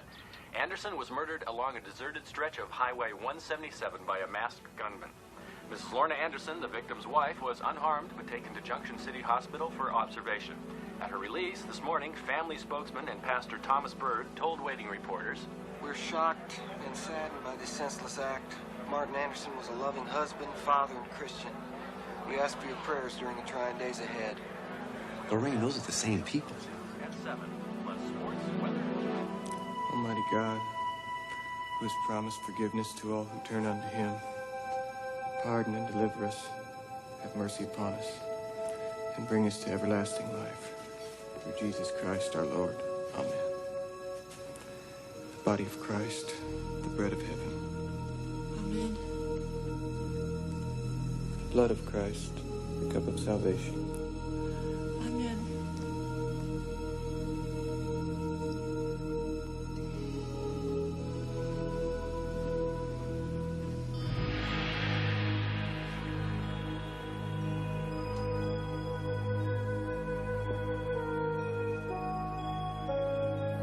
Now we're at peace with God. Nothing else is needed.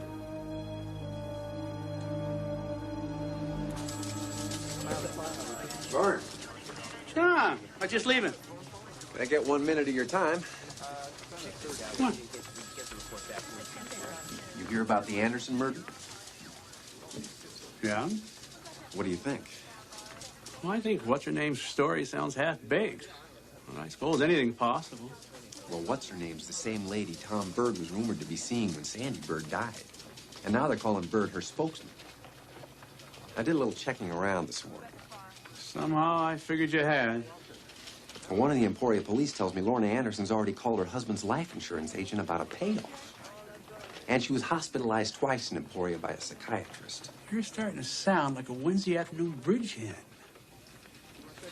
I had this left over from before. Maybe you can use it. Martin Anderson was killed square in front of his kids. It was planned, it was evil, and deliberate as sin. And whoever did that sure as hell is capable of doing it twice. I don't know, John. That's a real stretch. Well, I could be wrong. But I'll tell you what, Lorna Anderson's story smells. And if we're the only ones sniffing the air right now, I'll skip Christmas. Morning, Emporia Gazette. You see the article Ray did about this Anderson murder? Oh, those poor kids. Can you imagine what they must be going through? No. Hey, Ray. Why does a woman who's going to be sick pull the keys out of the car with her? Her husband was still in the car. Her kids were still in the car. Who would do that?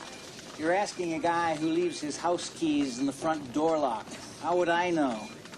Look, it was Friday night. I only had time to write up what the police gave me.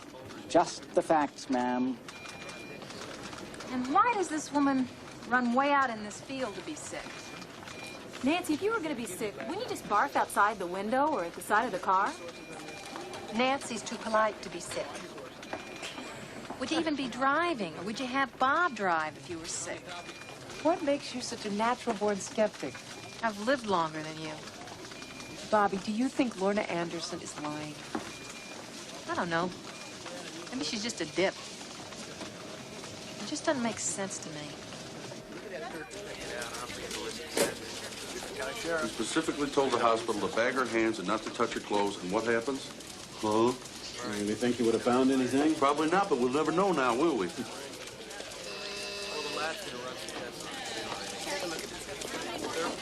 Yeah. Jack, Vern Humphrey calling from Lyon County, line 2. Vern, hello. Hey, Jack, hey. How's the club up north? Busy. I hear. Listen, I just ran across something that I think you should know about. Yeah? Seems this Lorna Anderson's chomping at the bit down here to collect her husband's life insurance. Lorna Anderson? Interesting. One other thing. This preacher fellow, Tom Bird, Uh-huh. his wife died down here 4 months ago under funny circumstances. Maybe you guys ought to come down here to Lyon County and pay us a visit. Yeah. Thanks, Vern. It would be easy to consume ourselves with hate for the person who did this thing. But I ask you today to turn your hate toward forgiveness. God's forgiven this person already, just as he forgave the centurion at the cross. Marty's gone. His struggle is over.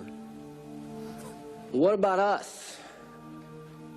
Why stick around if it's so much better up there? That's a good question. And the only answer that I have is that the Lord has his own time for each of us. And until that time comes, I ask you one thing. I ask you to trust Jesus. Be strong, be steadfast, be unmovable in your faith. God loves you and is with you. He who is the way will show you the way.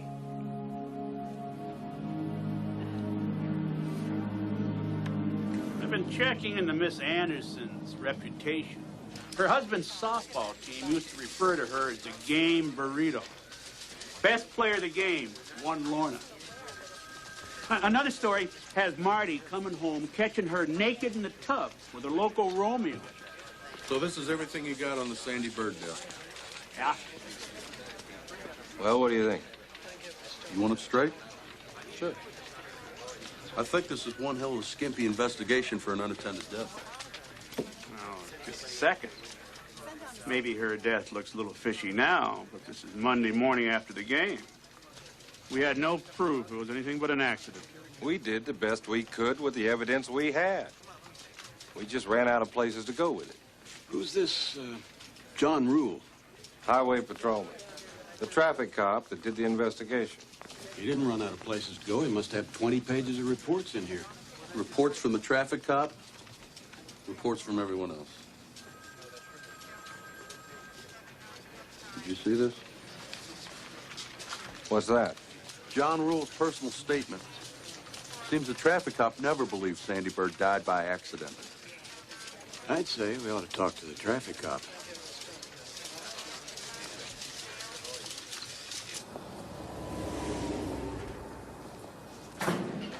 We shot these day after Sandy died.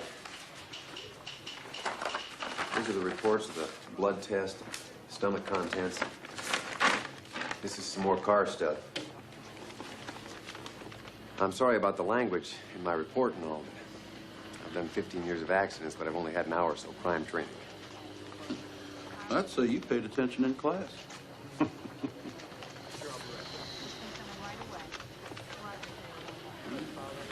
May be rough, but it's evidence. Appreciate it. Yeah. Thank you. Uh-huh. See you later, John. See you. I'll keep you posted, John. Yeah, good. Oh, do you think there's any connection between the two deaths? I honestly don't know. Even if there is, this may be too little too late. All we can do now is work the Anderson case, and to tell the truth, even that one may slide away. But hey, who knows? Anything can happen. That's what I love about this job.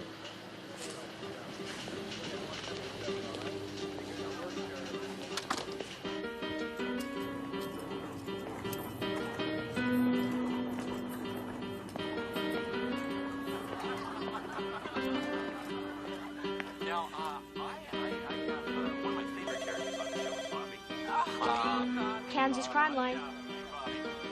That's right. Uh-huh. Yes, I'm getting it.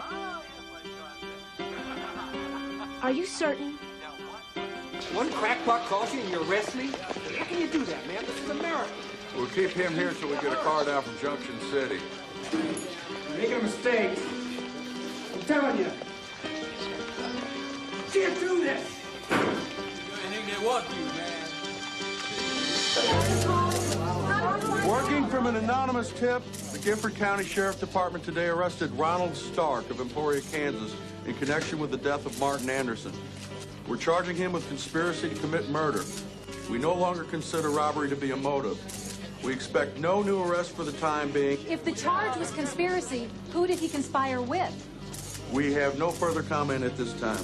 Thank you for your time. Okay, thanks.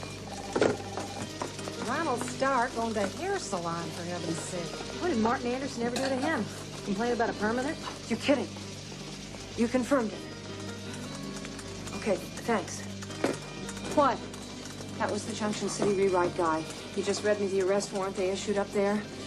It says that Ronald Stark conspired with a second person to kill Martin Anderson. Who? The charge against Stark is not murder, but rather a conspiracy to commit murder. And while no further details are being released, it is reported that linked to Stark and the conspiracy is Lorna Anderson, wife of the victim.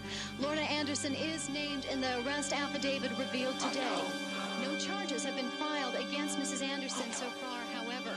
The murder of Martin Anderson is still under investigation, and it is reported that Stark is cooperating with authorities. The surprising conspiracy charge... Stark, they're onto us. They're charging him with a conspiracy to kill Marty. They said I was implicated. It's on the news. They have Ronnie, and he's talking. That's okay. That's okay. Can't prove a thing, Lorna. They're never going to take his word over yours. Why? Who am I? You're a Christian woman. You're the mother of 4 little girls. You attend St. Mary's Lutheran every Sunday. And who's Ronald Stark? An ex-hairdresser who's single and who's not a Christian. Not a practicing one. There's nothing to fear, Lorna. I'm all the strength you'll need, I promise. Just hold on to me. There's nothing to fear.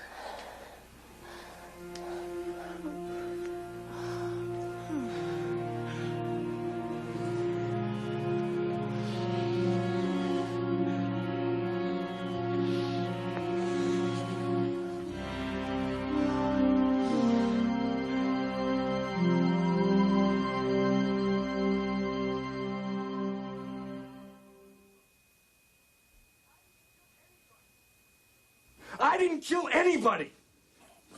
Ronnie. Your bacon's in the fire, son. Make it easy on yourself. Just tell us what happened. How many times do I have to go through this? I must have told you 1,000 times. I went out of business. I ran into Lorna. I felt sorry for her. I took her $5,000. I gave it to a guy I met at the plant who said he knew a hitman. We know what happened to the money. You gave it to your supervisor. He gave it to some yahoo in Mississippi who could spot a loser 2 states away, so he split with the cash. But we know they didn't kill Anderson. Well, I didn't either. Then who did? Not me! Who the hell does that leave?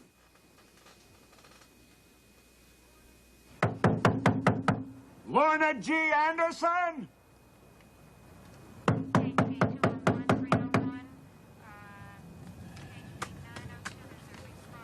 No one's home. Damn. Kind of like to have a suspect home when I'm executing a search warrant. Gives you a chance to ask surprise questions. Good work, bud. Go on, man. Kansas Bureau of Investigation?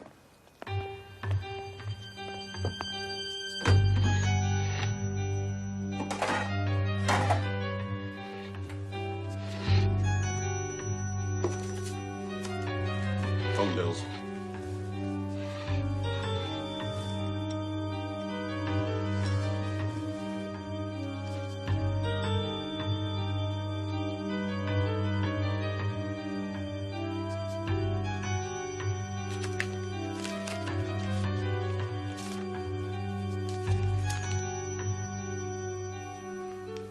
I hope time passes quickly until Saturday. I love you so very much, and that's forever. Now, that's sweet. Did you find the weapon? No, but I found ammunition. Looks like Lorna's got herself a new lover. How many lovers is that? We figure more than 20, but who's counting? Is it Stark? Tom Bird. I wonder where the good Reverend was the night Martin Anderson was killed. He claimed to be in Topeka. Funny how that's a lot closer to the murder scene than Emporia.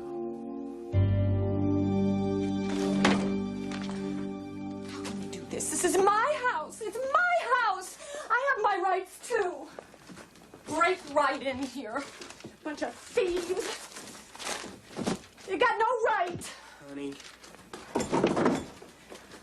I thought you said God would protect us. Where was he this afternoon? Lorna, wait a minute. Now, think. Stop and think. Now, this is obviously just another trial. Didn't God test Abraham in the same way? Wasn't Abraham ready to slay his own son for God? Yeah? Well, I hope you're ready to go to jail for God. They found the letters, Tom. The letters that you wrote to me. So they're not just on to me, they're on to us. You still think they won't listen to Ronnie Stark? What about his brother? Dwayne has been talking us into the mud to anybody who'd listen. What if he keeps on talking? Don't you worry about Dwayne. I'll take care of Dwayne. Ladies, thank you. Ready for it, buddy? Well, look what the wind blew in. Hi, John, boys. Let you men go on inside. I'll be there in a minute. So you can talk about Reverend Bird? Go on. Getting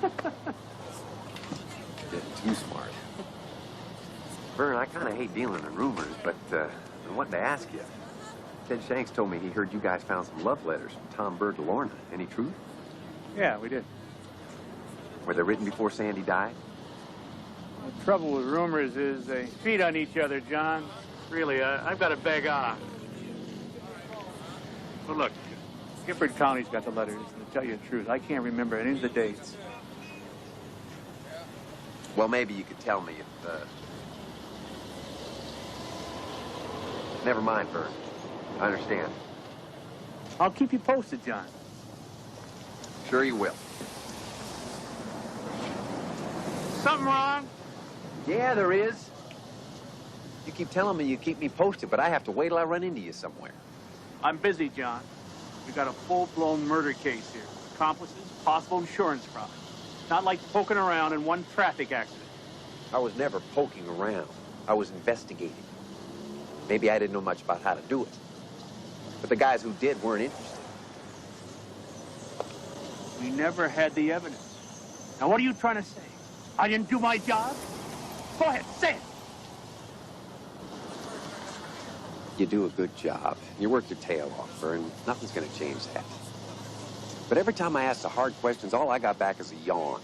Hell, I'm not paid to ask those questions. You are. I'm sorry.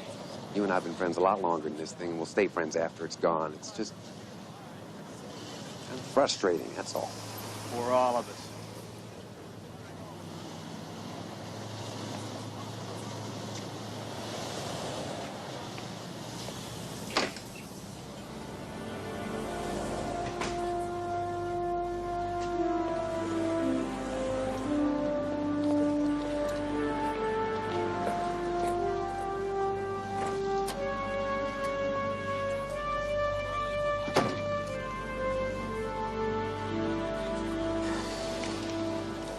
KBI 26, Lyon County.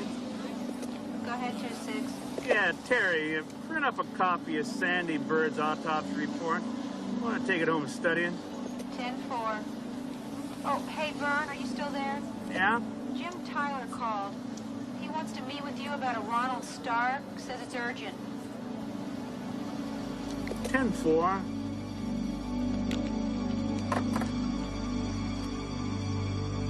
So what's your handicap these days? My golf swing. What's yours? Same problem. This is some house. You know, Mama told me to go to business school. I should have listened. You want something to drink? It's too early. Have a seat. Vern, as you know, Joyce and I, we've known Ronnie Stark's family for years, and we're all kind of concerned about his situation. Personally, I'm worried that this conspiracy thing could turn into a murder charge against Ronnie. Yeah, could. Well, you may not be a scratch golfer, but I happen to know that you got some pull in Gifford County, and... Spit it out before you choke, Jim. Oh, what the hell. Ronnie's got a good lawyer. I just feel if there's anything I can do to smooth things over, I owe it to the Starks. I'm listening.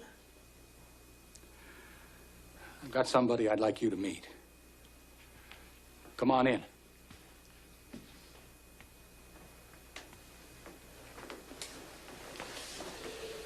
Vern, this is Dwayne Stark, Ronald's brother.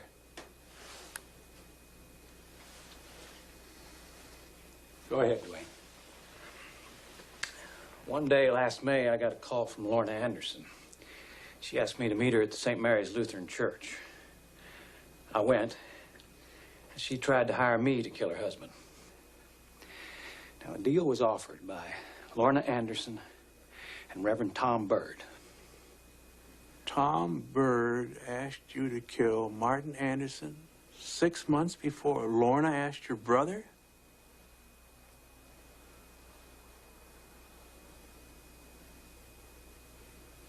Dwayne, I'm not a suspicious guy by nature, but you wouldn't be making up a little story here, would you, to take a little heat off your brother? Bird asked me to kill Martin Anderson. He knows he asked me. How would I know? Because he wants to see me. He's been asking to meet with me. Private. Shut me up, I guess. You could listen in. Hear for yourself that what I'm telling you is the truth. Assuming we can make a deal for my brother. Well, now, that's an interesting proposition. Tell you what, I'll run it by Gifford County as soon as they get back from a business trip. No, you can't do this to me! He was my husband! No, I'm so glad him take me! This is a mistake! Call my daddy! We'll be allowed a phone call now. Think we should do? Get in the car now. Watch your head.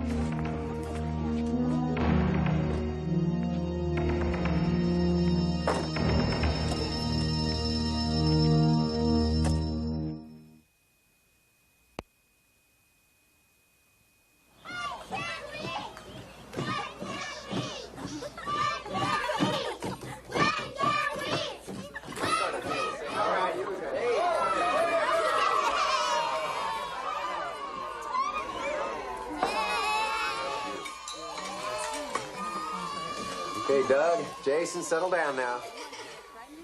Doug, will you say grace, please? Lord, bless this food for our use and thus to thy service. In Jesus' name, amen. Amen. John, push that turkey on down here. Look, we got some carving to do. You know, you ought to let John do that. He's pretty good at carving up an old Tom Bird like that. Thanks. I bet you've been thinking about that one all week. Oh, no. Could have waited another week before he said it. Can you believe how this thing's grown? They're writing about it in Kansas City. Everywhere. It's not exactly how we want to put Emporia on the map. Well, at least they picked up Lorna and they closing in on the Reverend, right, John? I hope so. Heck, if it hadn't been for John, they wouldn't be thinking about Tom Bird at all. He's the only one who suspected much back when Sandy Bird died. Wonder what they're thinking now, huh, John? I don't really know what they're thinking, Ted. I wish I knew more. I reckon they're probably having some second thoughts about it. You bet they are. I'm not. My sister goes to St. Mary's Lutheran. I've talked to her and my neighbor. We don't think there's any way Tom Bird's guilty. We've heard he's a real good man. You know, Lorna feels the same way about him. Kyle?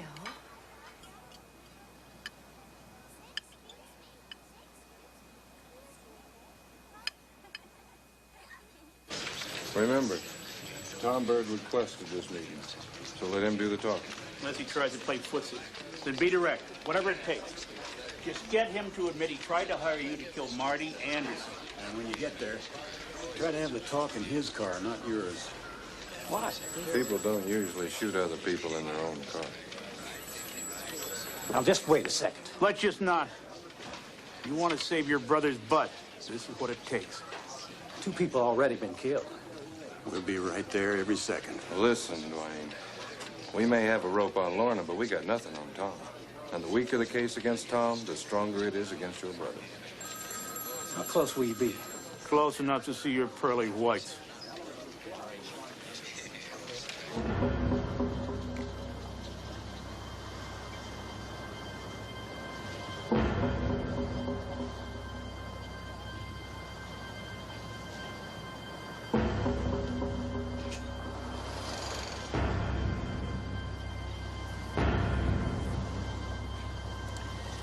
He's late.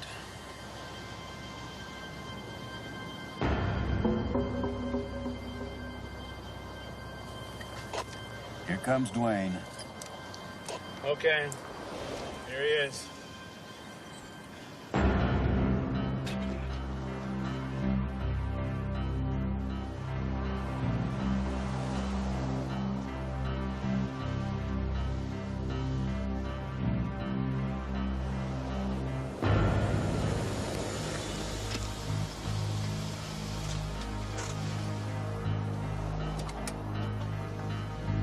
Uh-oh, he's getting in my car. Strike one.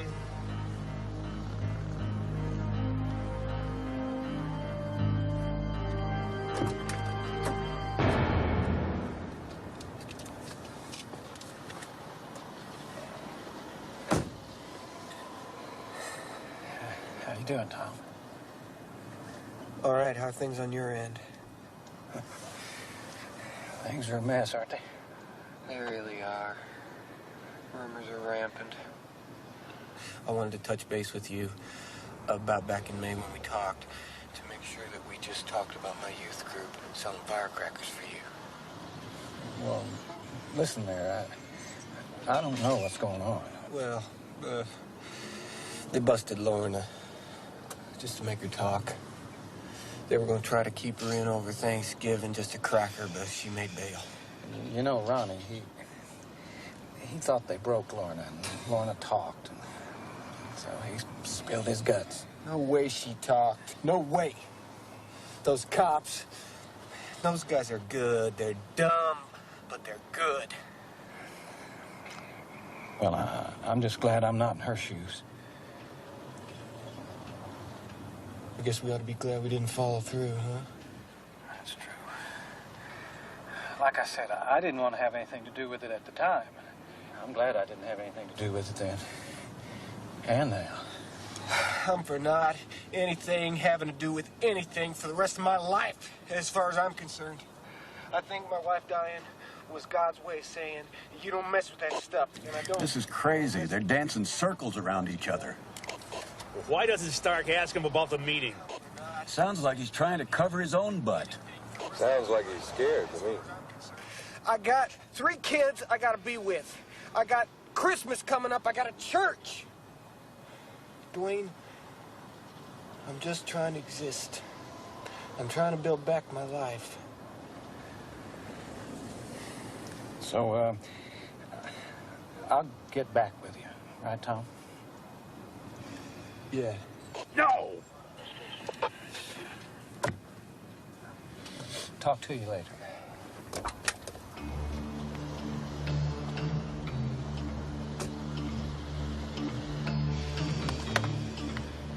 Is there enough there to nail him?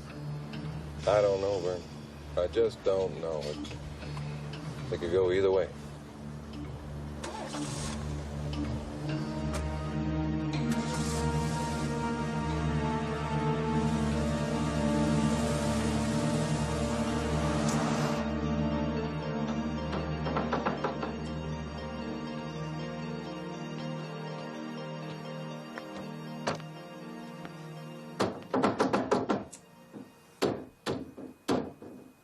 Jason, what are you doing? Trying to lock the storm window. It's stuck. I thought you liked to sleep with the storm window open. I'm afraid Reverend Bird will come and get us.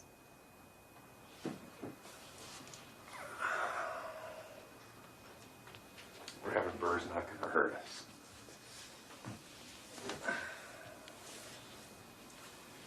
He doesn't do those kind of things. You think he killed those other people. He kills people he doesn't like. Maybe. But he wouldn't hurt you, because he knows I'd chase him down and catch him. No one's caught him yet.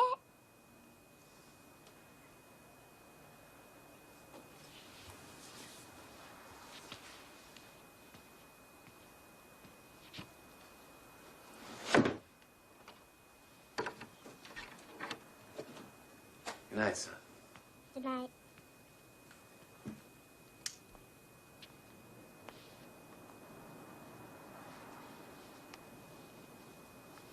Hey, let's go under the bridge. Go! Let's go over the bridge. I'm thirsty. I am too. Okay. I'm working on it, okay, honey? Just give Daddy a little break, okay?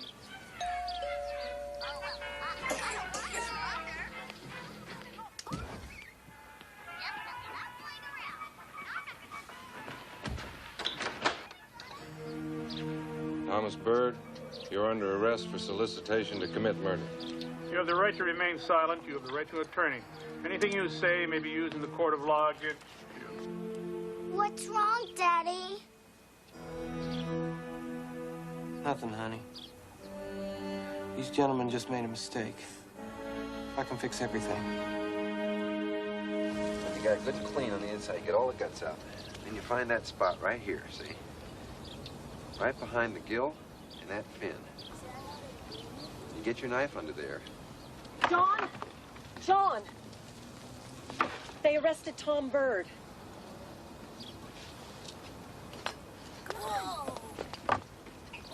This is the scene outside the Lyon County Jail, where the Reverend Thomas Byrd, minister of St. Mary's Lutheran Church in Emporia, is being held. Shocked and angered by Byrd's arrest, these church members have gathered outside the Lyon County Jail to give their support to Byrd, who they refuse to believe had anything to do with the death of Martin Anderson.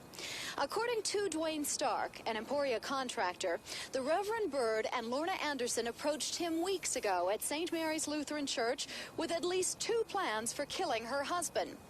One plan called for Martin Anderson to be drugged and killed by placing Anderson's unconscious body into his car and then pushing the vehicle into a local river. According to Stark, the Reverend Byrd is to have described in detail a place near Emporia where a road curves as it approaches a bridge with a 50-foot drop-off. The Reverend Byrd That's how and the Sandy Byrd secretary died. also supposedly discussed an alternative plan in which a robbery would occur in the Anderson house. Pastor Byrd is overwhelmed by your outpouring of support, by those of you who gave your own money to help him post bail, and by those of you who even offered to mortgage your homes that he be set free. But now, sadly, the time has come when we must reach deep in our hearts and ask ourselves if Pastor Byrd has the time, the energy, and the moral authority to continue to lead us in worship and in our spiritual lives. He has told me he does not wish to abandon you and wants to continue his ministry. Before we vote, he has asked to make a statement. Pastor.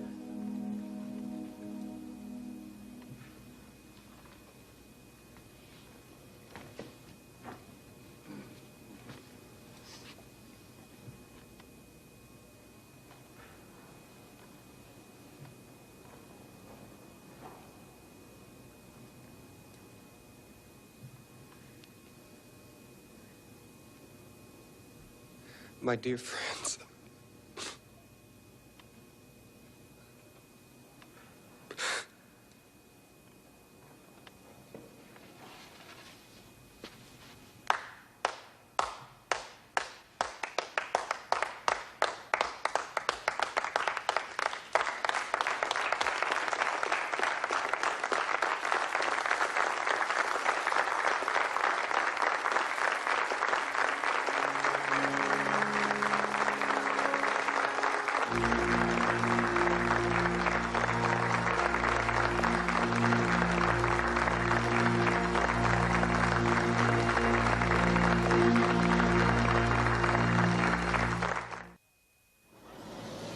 finally, Lyon County, Kansas today will start to decide whether Minister Tom Byrd conspired to kill Martin Anderson.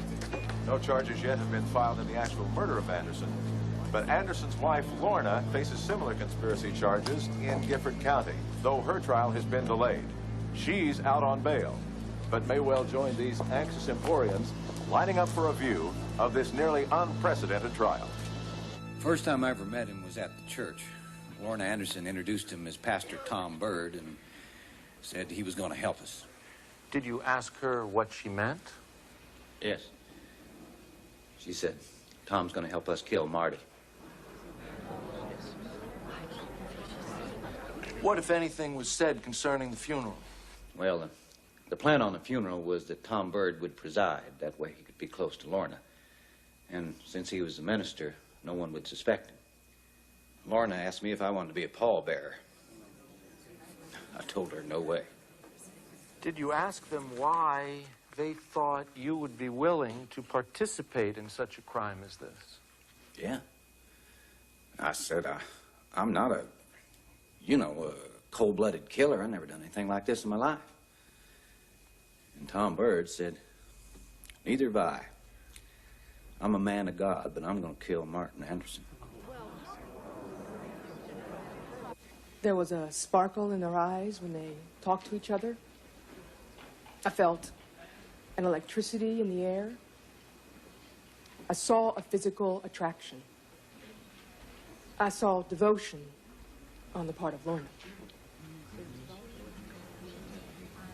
If you would, please state your full name for the record. Lorna Gale Anderson. Are you acquainted with an individual by the name of Thomas P. Byrd? The question calls for privileged information against self-incrimination. Did you have a meeting with Thomas P. Byrd and Dwayne Stark in May of 1983 at St. Mary's Lutheran Church? The question calls for privileged information against self-incrimination.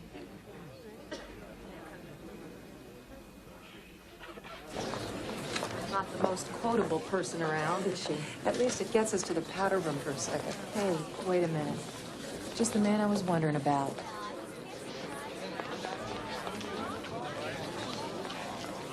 Finally pick up the ball on that. Aren't you the man who investigated the Sandy Byrd accident? John Rule, right? Yeah? I'm Bobby Burke, and this is Nancy Horst from the Gazette. That's right, I remember. This is my wife, Lorraine. Hi. Hi. So, what do you think about the trial? Well, I don't know. I've been at work. Lorraine was just bringing me up to speed. You know about the 2 murder plans Dwayne Stark said Byrd came up with? Yeah? Did you happen to notice one of those plans was almost like the way Sandra Byrd died? Mr. Rule, you didn't suspect foul play back when you were mopping up her wreck, did you?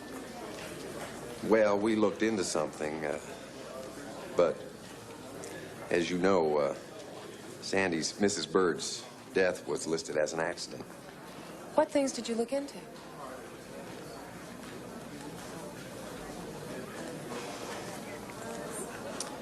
Well, I'm not sure I can really say anything. The Highway Patrol has a press office in Topeka. We're supposed to refer all reporters to him. Maybe you could just We better say take our break and get back. Thanks very much for your time, John.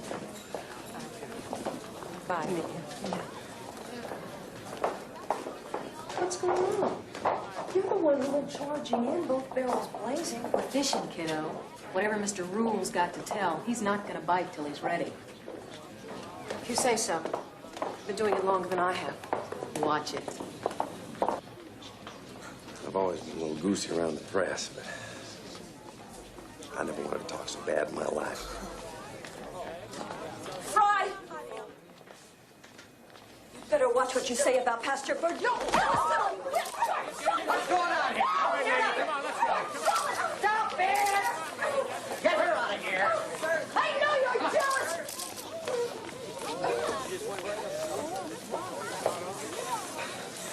Maybe you better stay goosey. I cared for Lorna Anderson as a pastor, close friend, co-worker.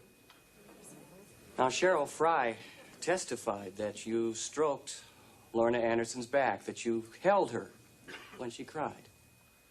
Well, to stand across the room and tell someone that God loves them and that people care when she's crying and hurting would not be a full communication. I gave her full affirmation. It's just the way I am.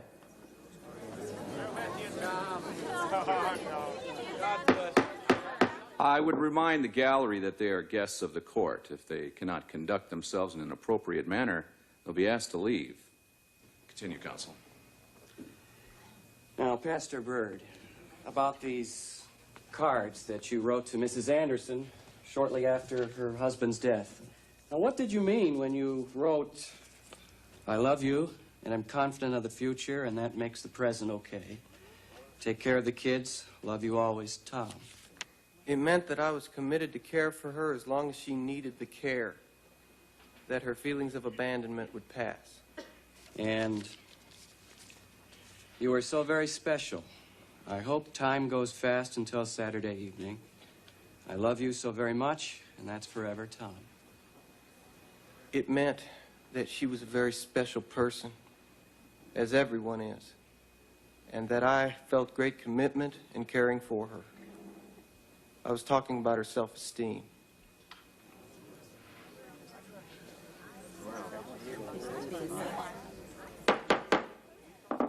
Mr. Warren, we're ready for your cross-examination.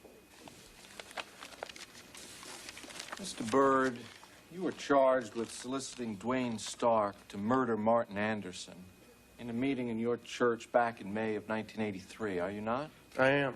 And in December of 1983, a month after Martin Anderson's death, you met with Mr. Stark in his pickup truck in a parking lot to clarify what your church meeting was about, did you not? I did, and to stop the rumors. Now, the jury has heard a taped recording of that meeting in the truck. And in that meeting, you say, well, maybe we ought to be glad we didn't follow through. Did you not? Well, I think that right up above there, you need to understand kind of the context of what we were... Could I look at that a minute or two?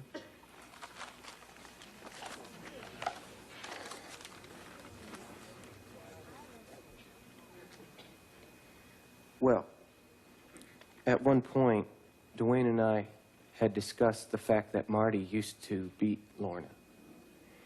And we discussed whether we should take Lorna to a wife abuse agency, but we didn't. And I'm just saying that I'm glad we didn't follow through with that.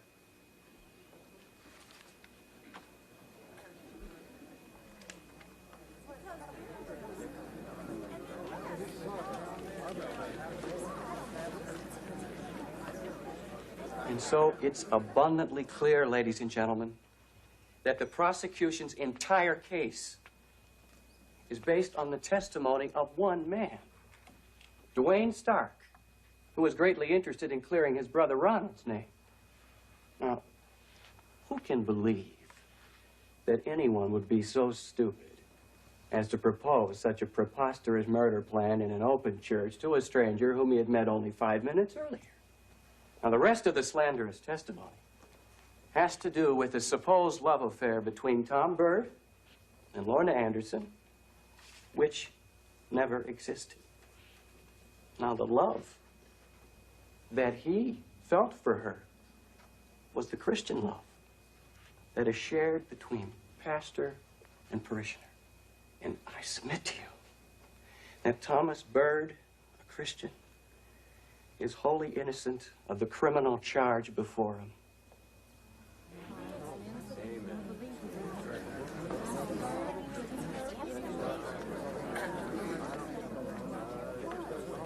Mr. Warren? Who would be so stupid to propose such a plan?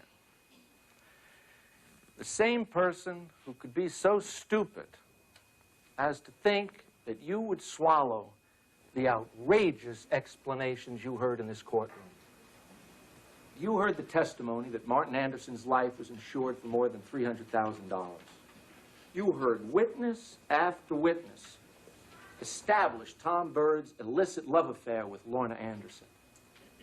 Now, Why would this man try to plot the death of another?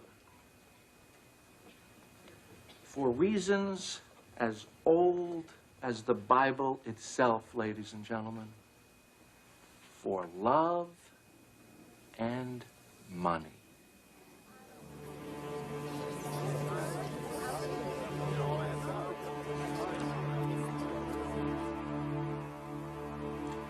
Would you publish the verdict, please?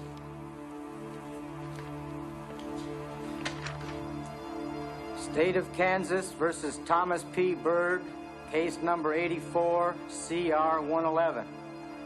We, the jury, in the above entitled case, do find the defendant guilty.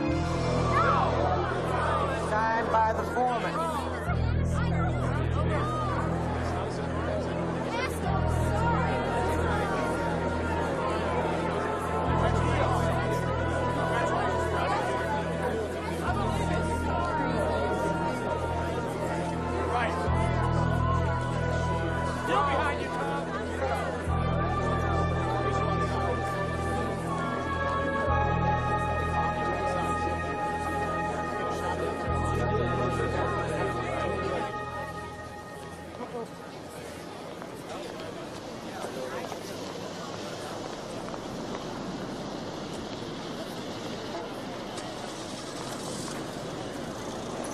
Go fish.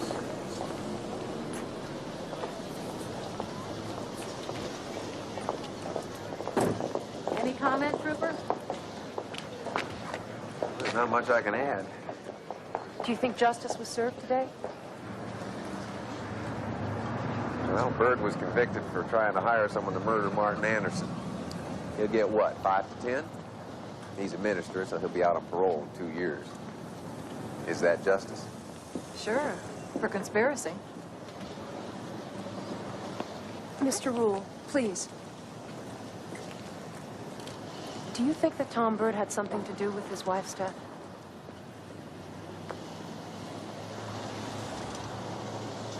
Off the record. Just tell us if you think he hired someone to kill her. Off the record? Yeah. No. I don't think he hired someone to kill him. I think he skipped the middleman.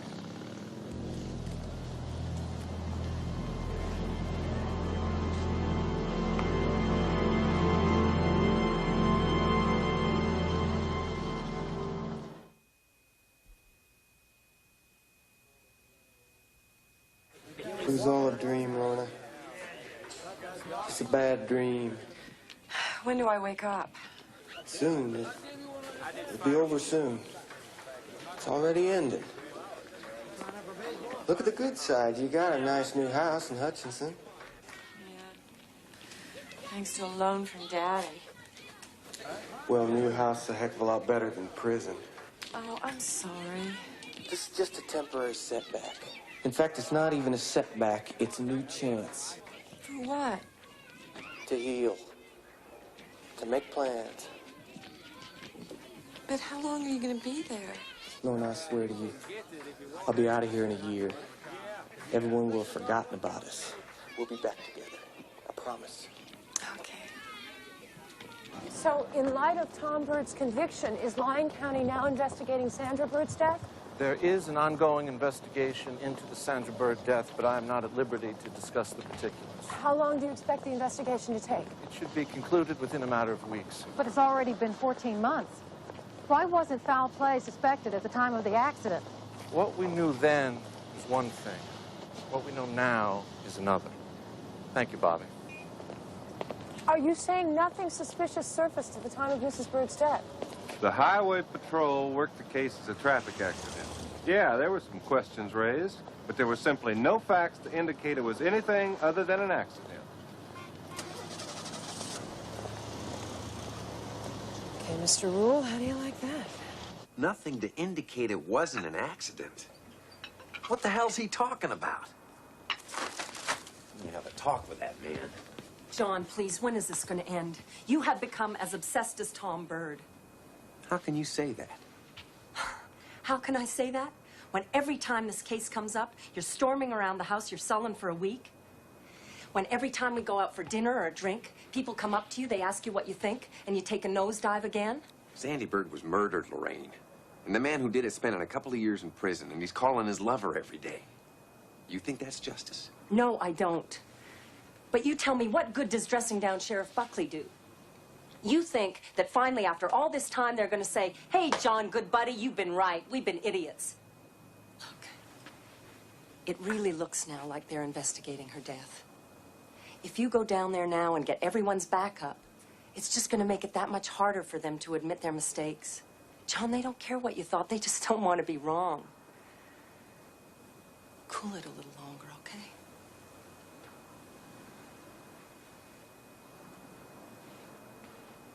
Well, maybe if I hadn't cooled it after Sandy died, Martin Anderson would still be alive.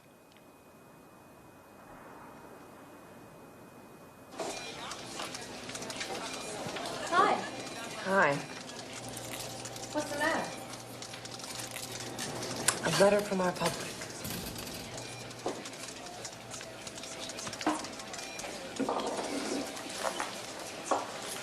Dear Woodward and Bernstein, where do you guys come off with your articles out to crucify Tom Bird? A lot of good Christian people out here believe in him.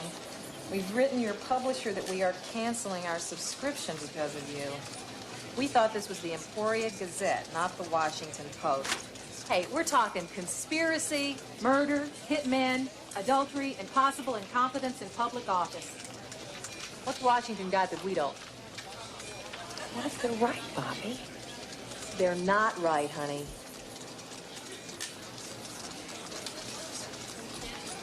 I hope. Bobby? Nancy? Somebody to see you. Mr. Rule. They're taking us in. What's up? I got something I want to show you. She was floating face down there in front of the car. And then I saw some blood on those rocks, and a trail of blood leading over there to the trees under the bridge. There were blood stains on the bridge floor. And there was more blood on the rail there. It was human, same as the blood below. We knew all these things early on. We knew there was no alcohol in her blood. We knew there was no water in her lungs. We knew there were no skid marks on the road. It was no accident. What do you really think happened? I only came to you to set the record straight about the investigation. We agreed this would be off the record. We haven't abused that so far. Just for us, John, what do you really think happened? Okay. Of course, I'm only speculating. But I think Tom Bird invited Sandy out here on the bridge. Then he clubbed her in the head repeatedly. I think she reached up, trying to shield herself, trying to stop the blows, because she couldn't defend herself anymore. And he shoved her over here against the rail, trying to throw her off. I think she probably managed to grab it, hanging on, pleading with him, till he kicked her. Then she fell off through the trees 30 feet to the rocks below, where her ribs caved in. Then I think he rolled her car into the water, and he threw her in as well. That's what I think happened. But I can never prove it. I'm just hoping to God somebody can. So, what's on your minds today? It's been 2 weeks since Tom Bird was convicted of conspiracy to kill Martin Anderson. And it's been public knowledge for 5 months that the plot to kill Martin Anderson was a mirror of the way Sandra Bird died. The Gazette has interviewed several authorities who question the accidental death finding in Sandy's case. We're convinced that the autopsy was flawed, and we've written editorials asking for a complete investigation. And yet, all through this, Rick Warren, Lyon County's attorney, has been silent and nothing has happened. Rick Warren better darn well keep silent. He's conducting an investigation, and they're best conducted under wraps. Frankly, Mr. Attorney General, we're tired of waiting. More importantly, the family of Sandy Bird is tired of waiting. I mean, how much time does Rick Warren need? Well, I'll give old Rick a call. But for the most part, it's his county. I can't make any promises.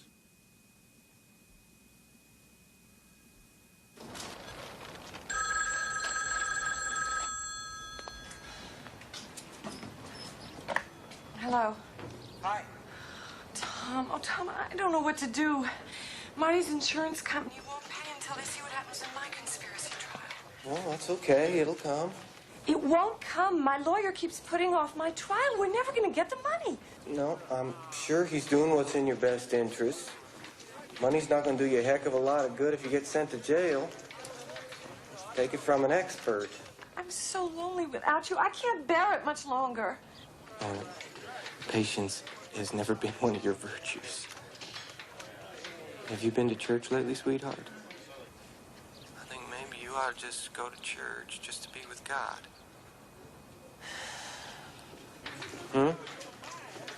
Don't you think? Yeah.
Cited you for doing 82 in a 55-mile-per-hour zone.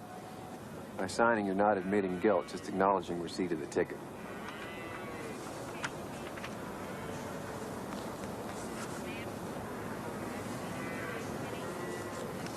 It's yours?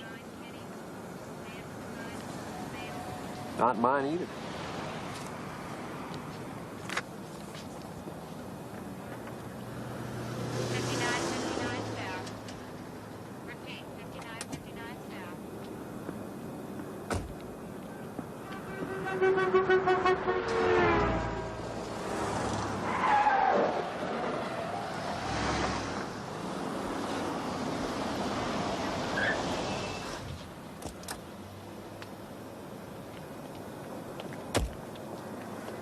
Nice turn you made there, Bert. Well, good news travels fast.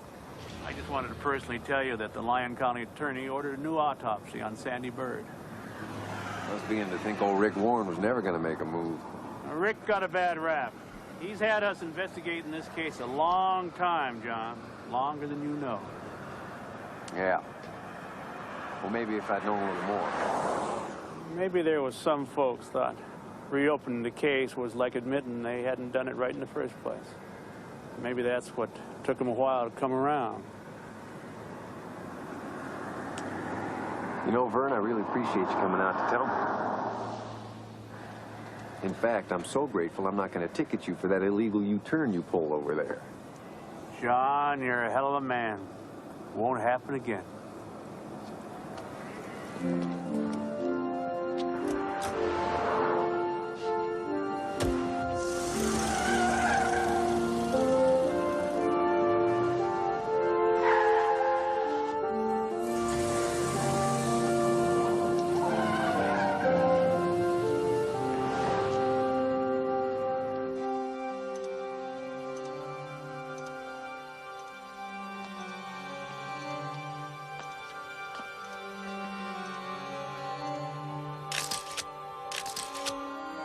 I can confirm that this is the body of Sandra Bird. Look at this. Her ribs are flexed out. See that?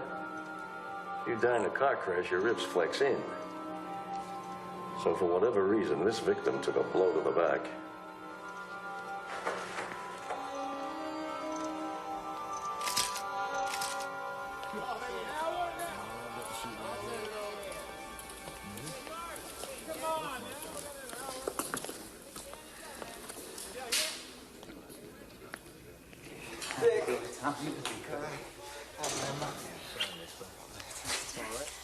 Ooh, God bless you. Your favorite. Oh, boy. Well, any day I'll get some of your peanut butter cookies. Gotta be a good one. Come on, let's sit down here. I had to do something. I was so upset to hear about disturbing Sandy's peace. And now this new grand jury they're forming. It's more than he should have to bear. Oh, I can bear anything God has in mind. But I don't think any jury or grand jury's gonna believe the fantasy that I killed Sandy. Oh, of course not. Well, they can talk grand jury all they want to, Pastor Bird. But you know, no matter what they write or what they say, there are people at St. Mary's who will always believe in you and pray for you. Thank you, Dick. You know, the thing I'm proudest of is that you've all grown in your faith. All of you. God has his plan. Never doubt it. Well, look what he's done for Lorna. Sending her a little bit of happiness right now. Philip Jordan must be a saint. We're so happy for her. Why's that? Well, Lorna married a Mr. Jordan. Someone from her new church. Didn't you know?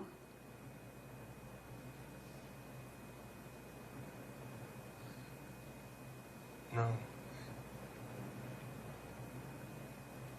Oh, that's just wonderful news, isn't it? Praise Jesus. Yeah.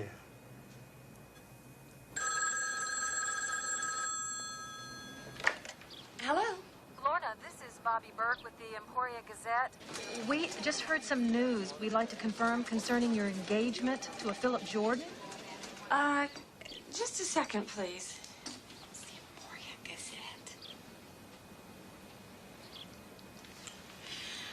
Well, actually, we're already married. He's a wonderful person. What about your trial? He believes totally in my innocence, and we're going to start a whole new life together as soon as all this mess is over. Where did you meet? In church. It's just so beautiful. I found God. Really? Again?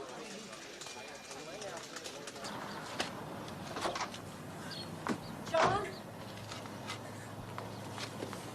They indicted Tom Bird for Sandy's murder. Thank God. Oh, Vern just called. He was in a hurry, had to go. You did it. I don't know. What is wrong? I just hope they really have the goods to convict him. Bobby, give me that cigarette. Here.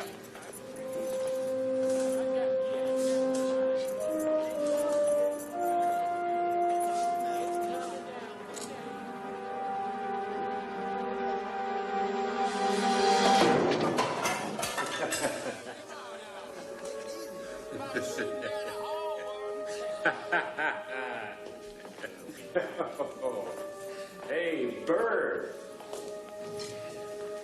I hear you're going back to trial. You've done enough time in a courtroom to be a lawyer by now. No. Bobby getting a lawyer, Lester. A new one. The best. Don't you worry. We learn through adversity. The strong survive. With a little help from God, right? That's right, Lester. See? You're learning. Yeah.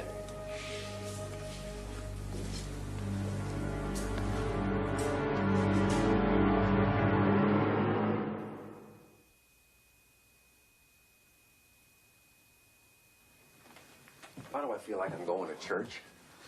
Well, if the last trial was any indication, Tom's probably going to have the whole congregation there. Nervous about testifying? Oh, me? Yeah, you. How many times I've been on the stand? This is no DUI.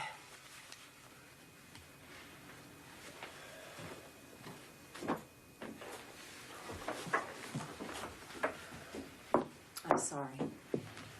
I know it's going to go well. If I can just get the jury to see it the way I saw it, he won't get off.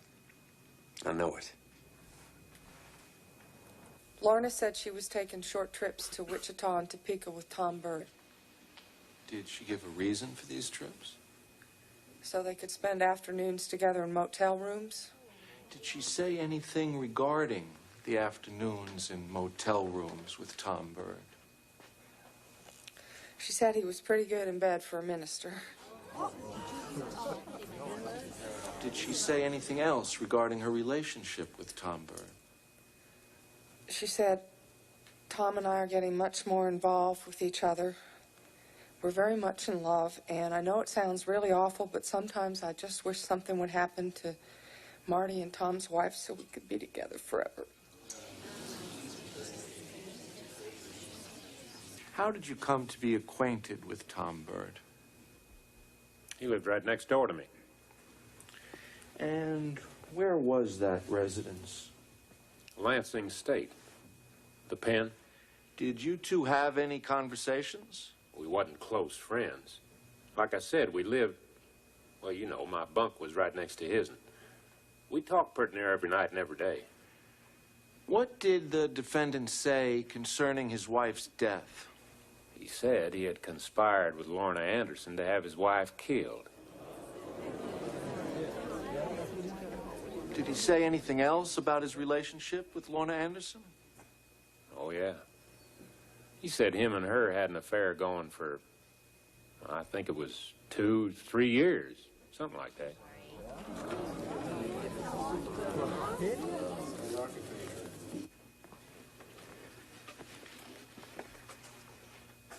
How many times have you been in the penitentiary, Lester?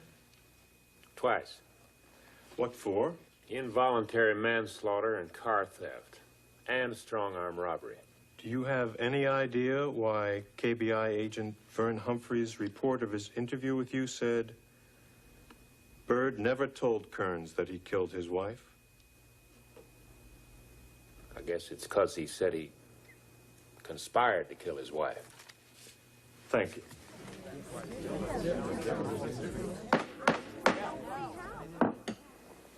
Mr. Warren. The state would like to call John Rule, Your Honor.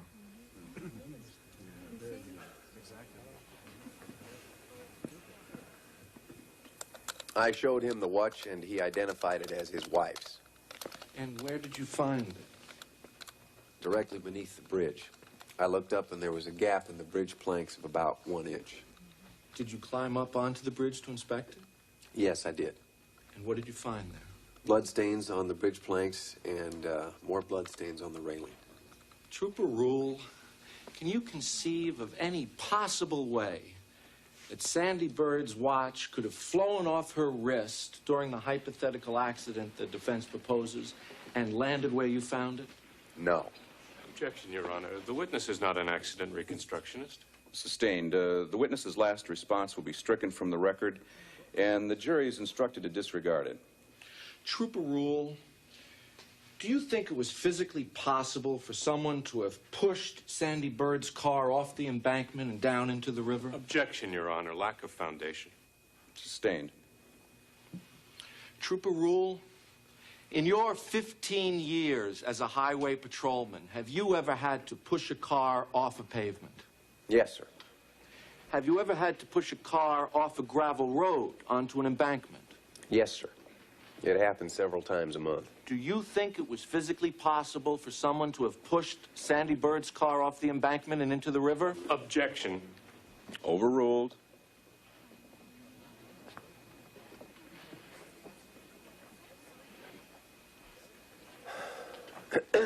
I believe it was possible, yes. There was no braking of any kind. Just the track of the car, which was obviously rolling freely. Do you think this was an accident? Objection. No. His opinion is irrelevant. Sustained. Strike the witness's response. Could the evidence observed at the scene have been created by an accident? Objection, Your Honor. May we approach the bench? Please.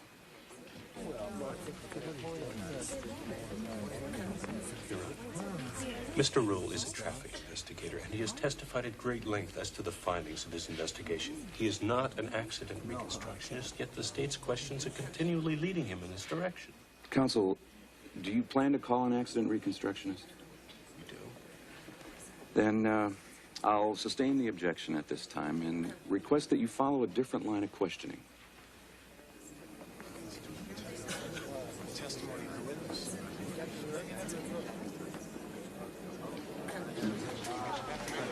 You did great. Yeah, I don't know. John, your testimony was very effective. Damaging is the word. See? Nah, I'm not so sure. That defense attorney's sharp. Well, we got one thing going for us. What's that? Tom Byrd. He practically convicted himself last time. He'll pull through again. Now, unless his attorney won't let him testify. Don't you have a deadline? We'll see you tomorrow. Bye. Bye. Come on, honey, we better go.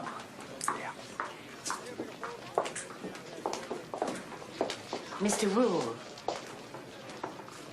I'm June Post, Sandy Bird's aunt. We're all from Arkansas, but we've been following things in the newspapers and through a lawyer, and we wanted to be sure to meet you. Well, I'm pleased to meet you, Mrs. Post. This is my wife, Lorraine. Hi. How do you do?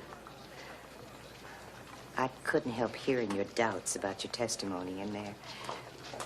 I just wanted you to know that, to us, winning the verdict doesn't matter. We already lost Sandy. What matters is that finally, everything possible has been done to answer the questions about her death. And for that, we thank you. And Sandy's children. They're not old enough now, but someday they'll thank you too. Very much. Goodbye, Mr. Rule.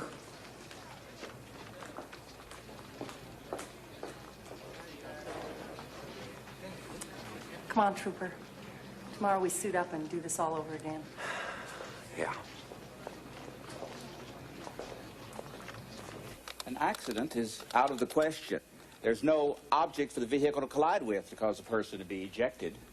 If the driver's door was torn off and the car plunged down the embankment, would a driver who was not secured by a seatbelt tend to fall from the vehicle?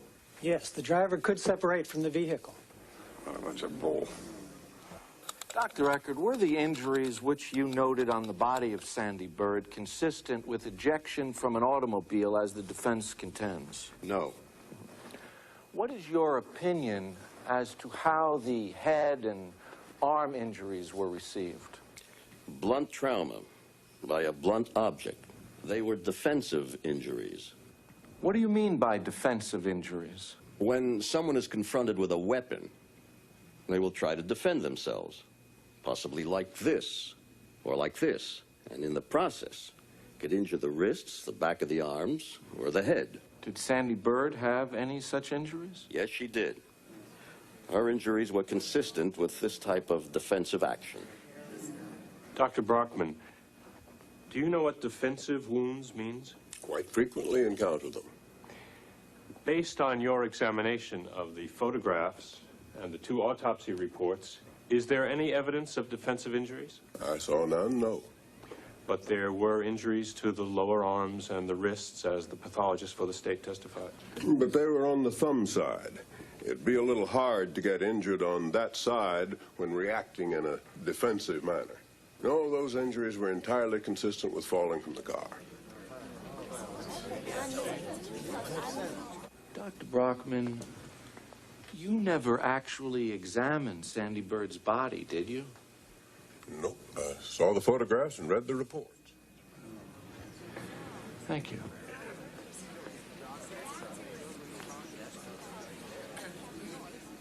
We saw Sandy and Tom daily. After Sandy died, Tom became more a part of our family. As I sit right here, I don't believe Tom Bird is capable of murder. Objection, Your Honor. Not responsive and irrelevant. Tom Bird is a man of God. He looked my husband and me in the eye, and he said he's innocent. Your Honor. Objection sustained. The witness That's will... good enough for us, and anybody else who knows him. Order, please. Order in the courtroom, please.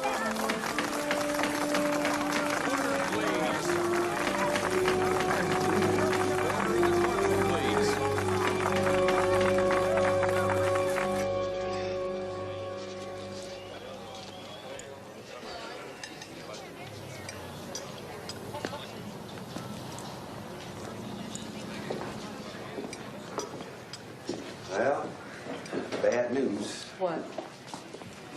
Bird's not testifying. Great. He was the county's best witness. That's what his lawyer finally figured out. Well, now, where does that leave the trial? I mean, all the expert witnesses just seem to cancel each other out. How can the jury decide now? Whatever happens, it's over soon. If he gets off, how does this town go back about its business? Can we ever put this thing behind us? Can you?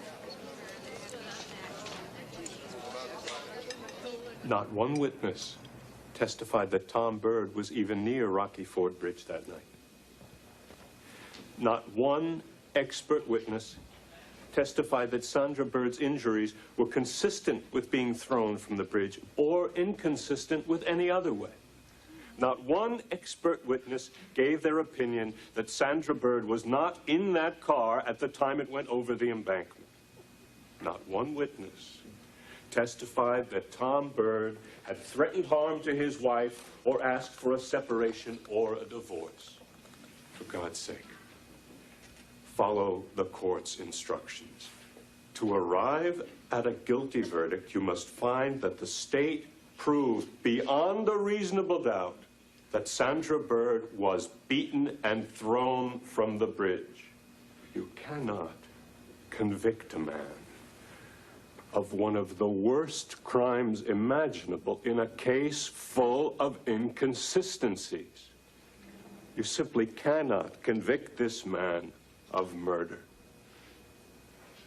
Send him back to his children.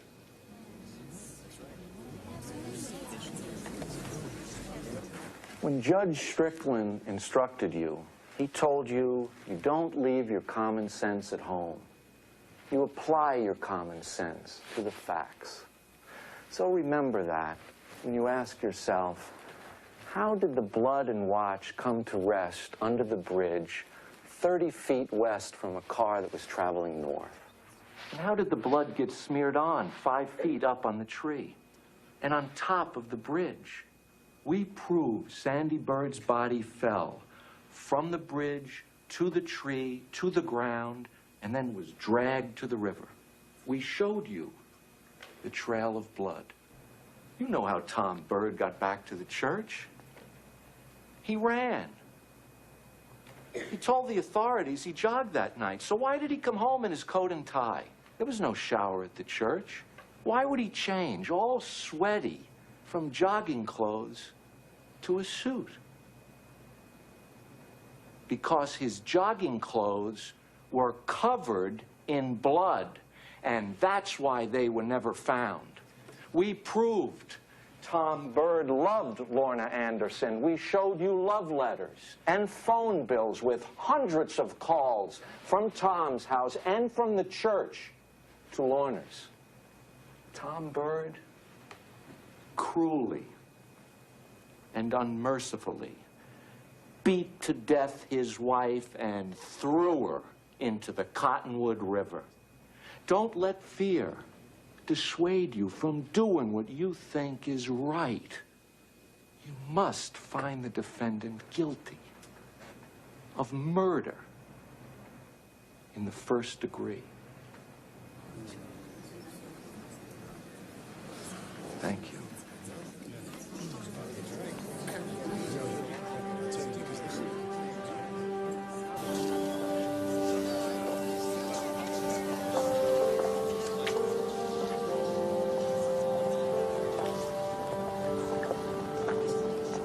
So you're gonna hang around tomorrow, see if there's a verdict? Nah. It'll be a month of Sundays before they get it all sorted out. Well, so long, ladies. Thanks. So long, Trooper. Bye-bye. And thank you.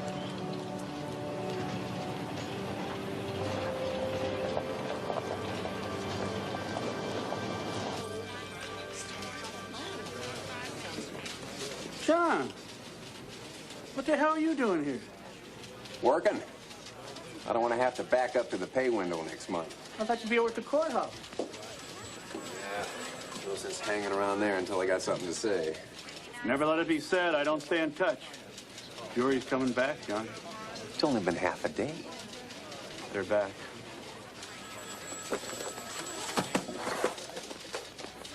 So fast. That's not so good, huh? You want to ride? If he gets off, I don't want to be there. If he doesn't, you go. I'll keep you posted, Bern.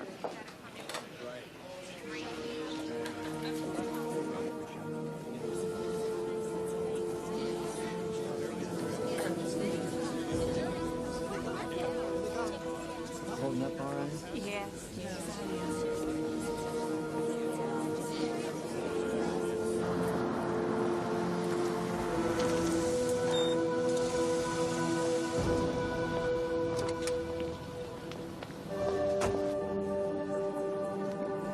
All rise.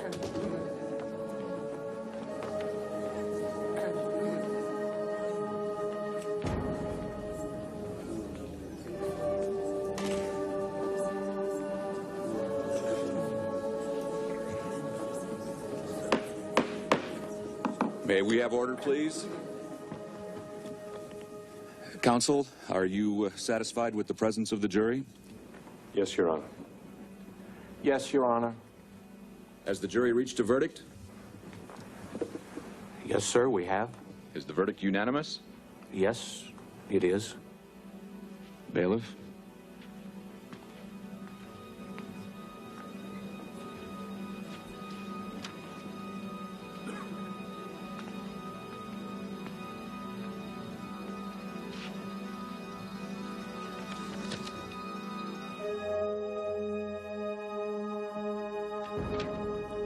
Please publish the verdict.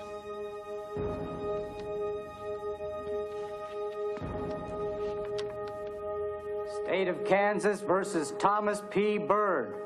Case number 85 CR 55. We, the jury in the above entitled case, do find the defendant guilty.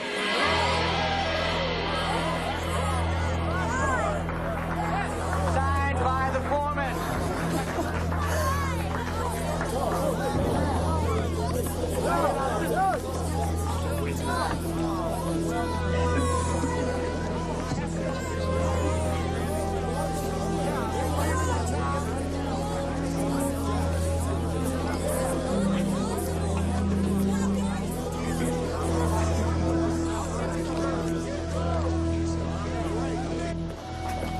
It's unbelievable.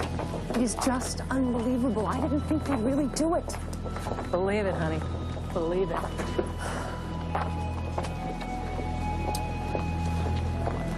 Where to, John? Back to work. You? Same.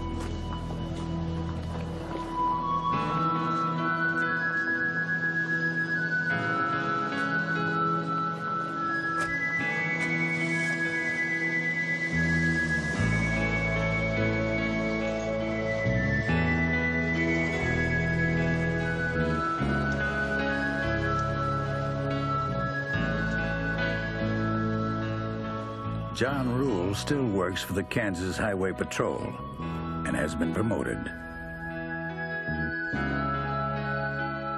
Tom Byrd is currently serving a life sentence for the murder of his wife, Sandra. Custody of the Byrd children has been awarded to Sandra's brother.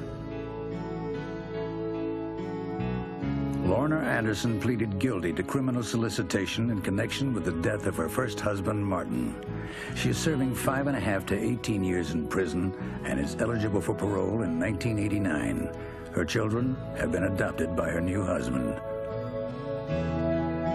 Martin Anderson was killed in 1983. Charges have yet to be filed for his murder.